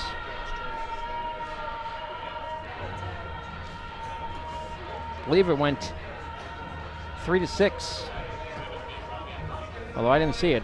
I think it went 9-6. 9-6 on the fielder's choice, so a bit of non-play. But put runners at the corners now, 1 out. On the top of the order, Cole Fabio, who's 3 for 4, 3 singles and 2 runs scored. Not only throws, it's outside and low ball 1. As a grounds crew chief, you're the second most veteran member of the grounds crew. We're talking about Dennis Hauk, who is retired, but still works over the Navy base. And Dennis has been around the team since 2004, the pitch. Yeah, Dennis has got a couple of years. He's got a couple of years on me. But, you know, Dennis is a good guy. He lives his heart and soul here. I think they'll probably carry Dennis and I out of here in a box someday. Of course, he's joined by 3 other volunteers who've been here for a few years apiece now.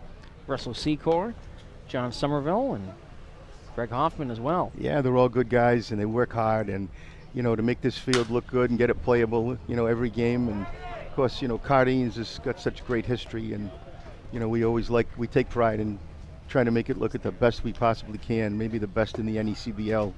Of course, I'm a little prejudiced, but I think we have the best field. 1-1 is fouled, flied out towards right, drifting in and making the catch. The right fielder for the innings. Second out. Hanley there on the right. The 2 away for Troy Dixon, and joined in the booth here by Newport Gulls grounds crew chief Rick Lombardi. Number 2 man on the Gulls veteran grounds crew. Does such a great job here. Pitch taken low, ball 1 off to second. Goes Travis Young. Won't be a stolen base, be defensive indifference at second.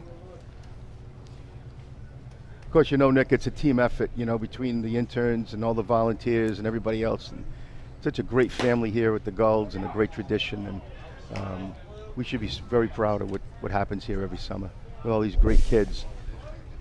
I mean, this team right now is grinding. They're a grinding bunch, you know, and I always like to say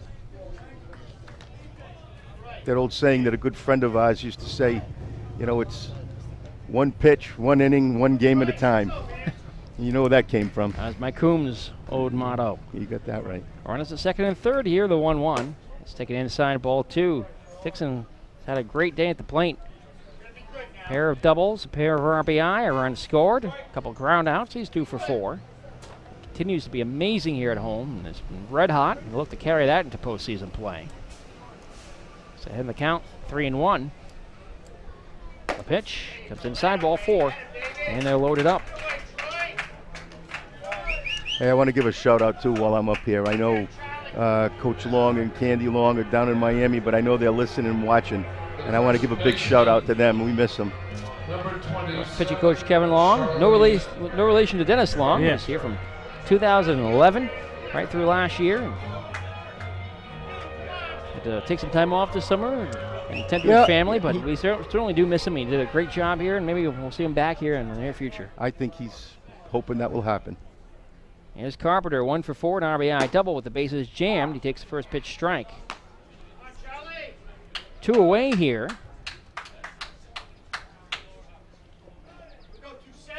With a goal on every base. Chatfield at third, who was hit by a pitch. This one is swung on and popped up foul. Young, who walked at second.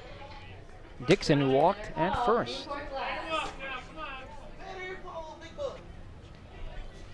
Carpenter, number 3 man. Levels the bat. And the 0-2. Chop foul on the third base side. And he's really grinding it out down there. Last chances for Mystic in the ninth. They'll have the middle of the order up. Figueroa, Hill, and Bond, barring any pinch hitters.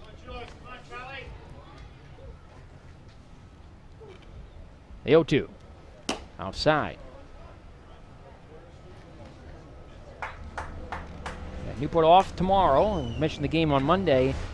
And as long as they get that game in Monday, as long as there's no rain showers, they will be off on Tuesday as well. Be well positioned for the playoffs.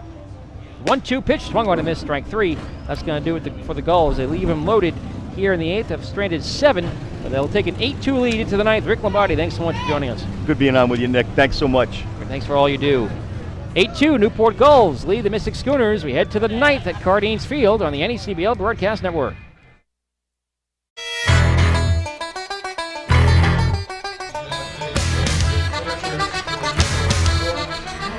Head to the 9th at Cardines. 8-2, Newport Gulls lead the Mystic Schooners as the Gulls look to take the season series 4 games to 2 and come to within 2 games at first in the South behind Mystic. Newport chance to make up more ground tonight, but the Waves will have to do the Gulls a favor. Defensive change for Newport here in the 9th as Nate Calhoun will take over behind the plate for Troy Dixon. Schooners, the catcher, number 16. The bullpen catcher was activated at the deadline. Calhoun will appear here in his 2nd game as a replacement. Up to Figueroa, Hill, and Bond as Martin is 0 for 3. Takes first pitch low, ball 1 from Adam Wolf. He's out for a 4th inning of relief. Gulls with 18 innings of baseball scheduled today, so that's a good sign. The 1-0.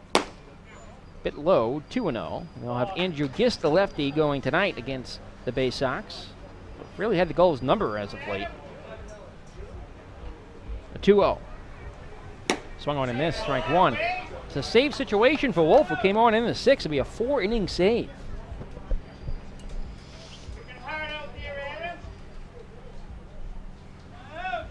Well, 2-1. Bit low. Hitters count 3-1 for Adam.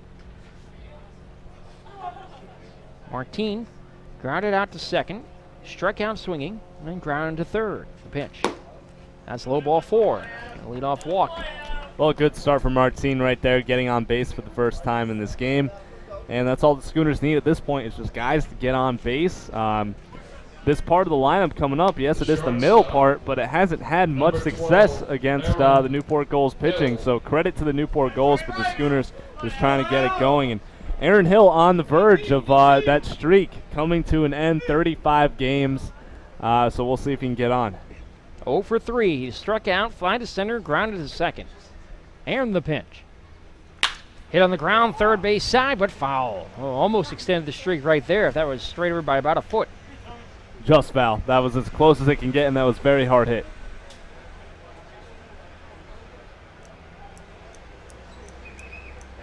Hitting room down the left field line for the veteran Hill, a 3-time NECBL All-Star. And you know he'll be hot in the postseason. The 0-1. Hit on the line right to the second baseman. Stabbed by Fabio, throws the first for the out. Double play. And that will likely end Hill's on-base streak here today. Yeah, 35 games. He was trying to keep it going every game he played, but got to come to an end at some point. 0 for 4 goes Aaron Hill. First time all season he hasn't gotten on base. Hit that one hard right at Fabio. Here's Brett Bond. He's 1 for 3. And last hope here for the Schooners. Bases are empty now. 2 outs in the 9th. 8-2 Gulls. And the pitch from Wolf is taken outside, ball 1. Bond is fly to center. He struck out and singled. So just 5 hits on the ball game here for Mystic. The 1-0 pitch. Taking high, ball 2. Schooners at 25-14. Newport at 23-18.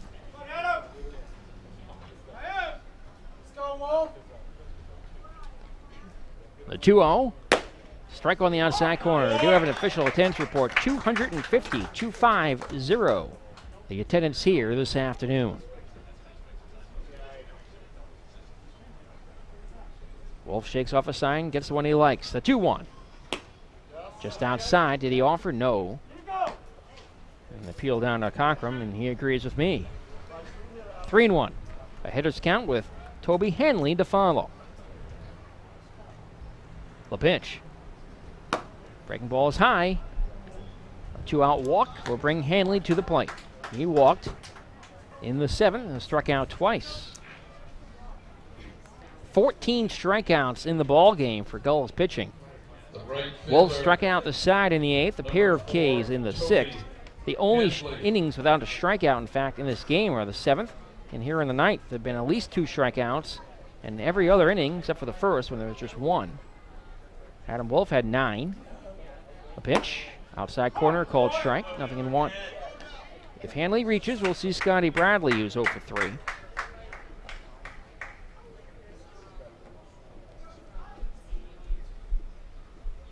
Ball sets, the 0-1 pitch. Runner takes off for second, it's a bit low, it'll be defensive indifference. As Bond easily takes second. Yeah, Bond just noticing no one really cares about him. The run doesn't matter, so he just took second base. Why not?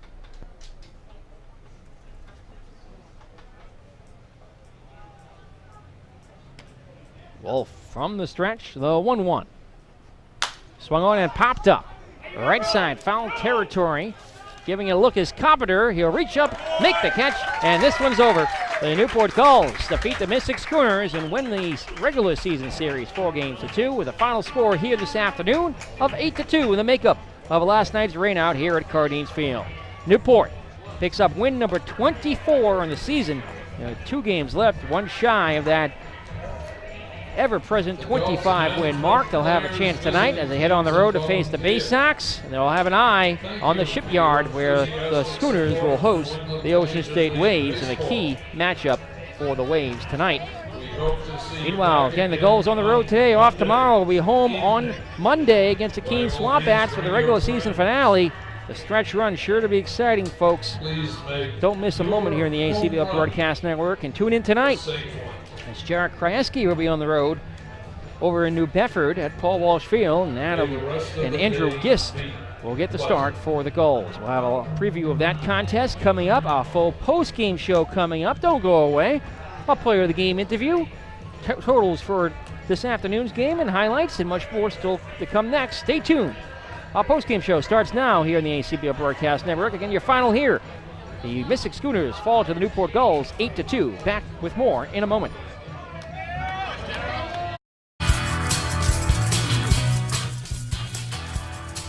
And welcome back here at Cardines. Nick Lima alongside Mike Majeski, Hillary Costa, Jack Krajewski joining us as well in just a few moments. Give you the totals for this one. For the visiting Schooners, who dropped to 25-15, 2 runs on 6 hits, no errors, and 5 left on base. For the Gulls, 8 runs on 9 hits, an error. They stranded 7. Starting pitchers in this one were the pitchers of record. Blake Battenfield, 5 innings of work, 2 earned runs on 3 hits, no walks, 9 strikeouts. A wild pitch and a home run allowed. He improves to 2-1 with the victory. His last tune-up before the postseason. Justin Cashman, meanwhile, the late scratch starter for the Schooners, picks up the loss, drops to 1-2. He worked 4 innings, 3 runs, all earned on 4 hits, a walk, and 2 strikeouts. Also allowed a home run. And Battenfield the win, Cashman the loss. The save goes to Adam Wolf. Picks up his first of the season. Meanwhile, home runs hit in this contest. Chatfield hits number 5, a 2-run shot, and Slinker also a solo shot back in the first inning off of Blake Battenfield. The game took 2 hours and 42 minutes to play, watched by a crowd of 242 here at Cardines as Newport improves to 4-2 against the Schooners on the regular season, and now just 2 games back in the NECBL South. Well, a tough loss for the Mystic Schooners right there. it's still looking like it's going to take a miracle for the Newport Gulls to overtake the Schooners and get that number 1 seed. So Schooners just try to beat the Ocean State Waves, and the Waves have been plummeting recently. It's a big game for the Waves trying to stay in the playoff picture, but for the Schooners just trying to get back on track. And you can't win them all. Schooners have won most of them, so just trying to get back on track. And then the Schooners, after that, they're going to have to play 3 straight road games before the playoffs start, including August 2nd. They go to Plymouth, at Danbury, and then at Winnipesaukee. Not sure how many guys will bring, but a tough end to the season, all 3 of those road games, and just trying to get back on the winning end of things. Well, Mike Majeski, best of luck tonight. Thank you. And You we'll too. see you back here at Cardines in another week. I have a feeling about that. Post-game show continues with the player of the game interviews coming up in just a few moments. But first, let's send over to Hillary Costa and Jared Kraski with more. Hillary? Thanks, Nick. Gulls win here 8-2, and I think the story of this game is just how much things can change so suddenly in a game. We saw great pitching here through the first 4 innings. It was almost a pitcher's duel, aside from the home run there from Slanker early on in the game off Battenfield. Cashman was looking stellar on the mound until starting off the bottom of the 5th with that 5 straight balls, starting with a leadoff walk, and then from there, the Gulls just exploded offensively. Jarek, what are you thinking on this one? It just goes to show, this is the time where they're really tuning up and the rotation's getting ready for the playoffs. What did you like to see here from the Gulls and as well as the Schooners, first place Schooners? For the Gulls, just the pitchers attacked, threw strikes, got ahead, had over 12 strikeouts in the game, so it just showed you they were pounding the zone. For the Schooners, they played sound defensively.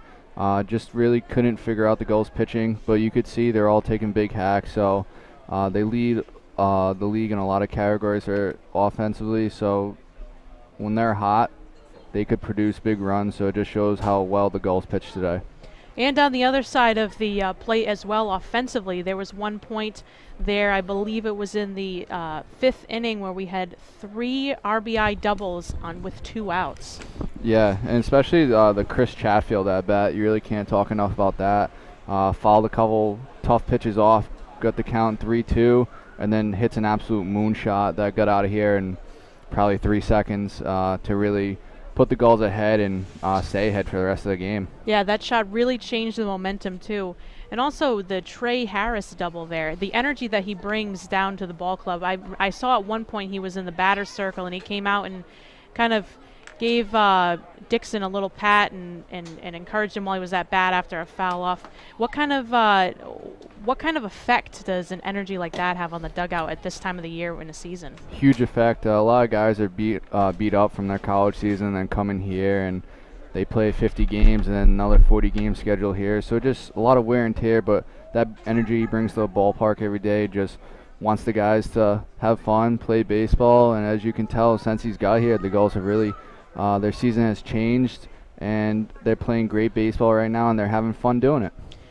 Jarek, let's talk about the elephant in the room. We're at 24 wins now, looking to get big 25 tonight. What can you expect out of Andrew Gist on the mound as we head to New Bedford? He throws strikes. He says he's not a strikeout pitcher, but this season he's been a strikeout pitcher, so he's just getting ahead, throw strikes. Hopefully the offense stays hot, with Troy Dixon leading the way at 384 average, leading the league. So hopefully the offense just keeps putting together great at-bats, getting their pitchers out of the game, and get into that bullpen pretty quickly tonight. Absolutely. And Jarek, we're looking on the other side now to the Sanford Valley game, which is also a really important game playoff-wise for the Northern Division. Sanford's now up 4-3 over Valley at Goodall Park in Maine, top of the 8th. Back and forth game over there. It looks like a bit of a pitcher's duel. Who do you like up there between the top 2 teams there in the Northern Division looking down the road? I like Keene. Everyone talks about Keene. Their pitching has been dominant this year, so I think Keene could come out, or even Sanford. Like when they came down here, they had great pitching, great offense, so it's really up in the air. Like even this division, it's up in the air. You never know who gets hot at the right time, could win the championship. And it looks like we have Nick Lima down on the field with our players of the game. Let's send it down to Nick. All right, thank you very much, Hillary and Jarek. Now joined by our co-players of the game. Well, joining us in just a moment will be Troy Dixon, our offensive player of the game. But first, Adam Wolf coming out of the pen here. 4 innings, a shutout ball, I think 5 strikeouts, and not a bad performance here as you picked up the save with 4 innings of work. Yeah, thank you. Just went out there, tried to command the zone as much as I could. Started working at cutter. Started working on that Monday, so got to throw a couple of those. Got a couple of strikeouts of that, which was nice. So, yeah, I just tried to fill up the zone as much as I could, and got a couple of good defensive plays behind me too. So it's great. Between you, Adam, and Blake Battenfield, 14 strikeouts today for Newport Gulls pitching. Blake was on fire. Oh yeah, Blake was doing great. He always just comes out and has his best stuff every time. So it's nice to see that, especially. But yeah, it was just a good win for the Gulls today. A bit of an interesting day here today. The first day game of the season, really, for Newport. A 9-inning game, and then kind of like a barnstorming team. You're on the road tonight in New Bedford. Does that change your approach at all? Not really. I mean, we just get to the field a little bit earlier, a few less people. But, I mean, other than that, no, everything stays the same. Same approach, same focus. I bet you everybody around the team is going to be glad, though. 2 straight off days, 2 games today, 1 game Monday, an off day tomorrow, an off day Tuesday. The team's going to be in pretty good shape heading into the playoffs on Wednesday. Oh, yeah. Everyone's going to be well rested going into the playoffs. That's nice. So probably going to go to a water park tomorrow, spend the off day the right way. Adam, how are you enjoying your summer so far here in Newport? Oh, I'm loving it. I'm loving it. It's just such a great place, so many fun things to do around here. Wouldn't want to be anywhere else. Adam Wolf, congratulations. You're a Gulls co-player of the game. Thank you very much. Congratulations on the save and getting the win here today for Newport. All right, thank you. Thanks, Adam. Now we're joined by Troy Dixon, our other player of the game. Troy, 2 for 4 at the plate, a walk, a pair of RBI, a pair of doubles. You just love hitting here at Cardinals. I think your batting average is approaching 500 in this ballpark. Yeah, I like hitting here. It's a good field. The dimensions fit me well, so it's fun. Now, you're also actually leading the NECBL in batting average coming into today's game. Does it add any extra pressure for you, or you just go out there and play baseball? You know what? I don't like to look at my stats too much. I never check them. I just try to grind out a good at-bat, every at-bat, and, not think too much. We always hear the saying hitting is contagious in baseball.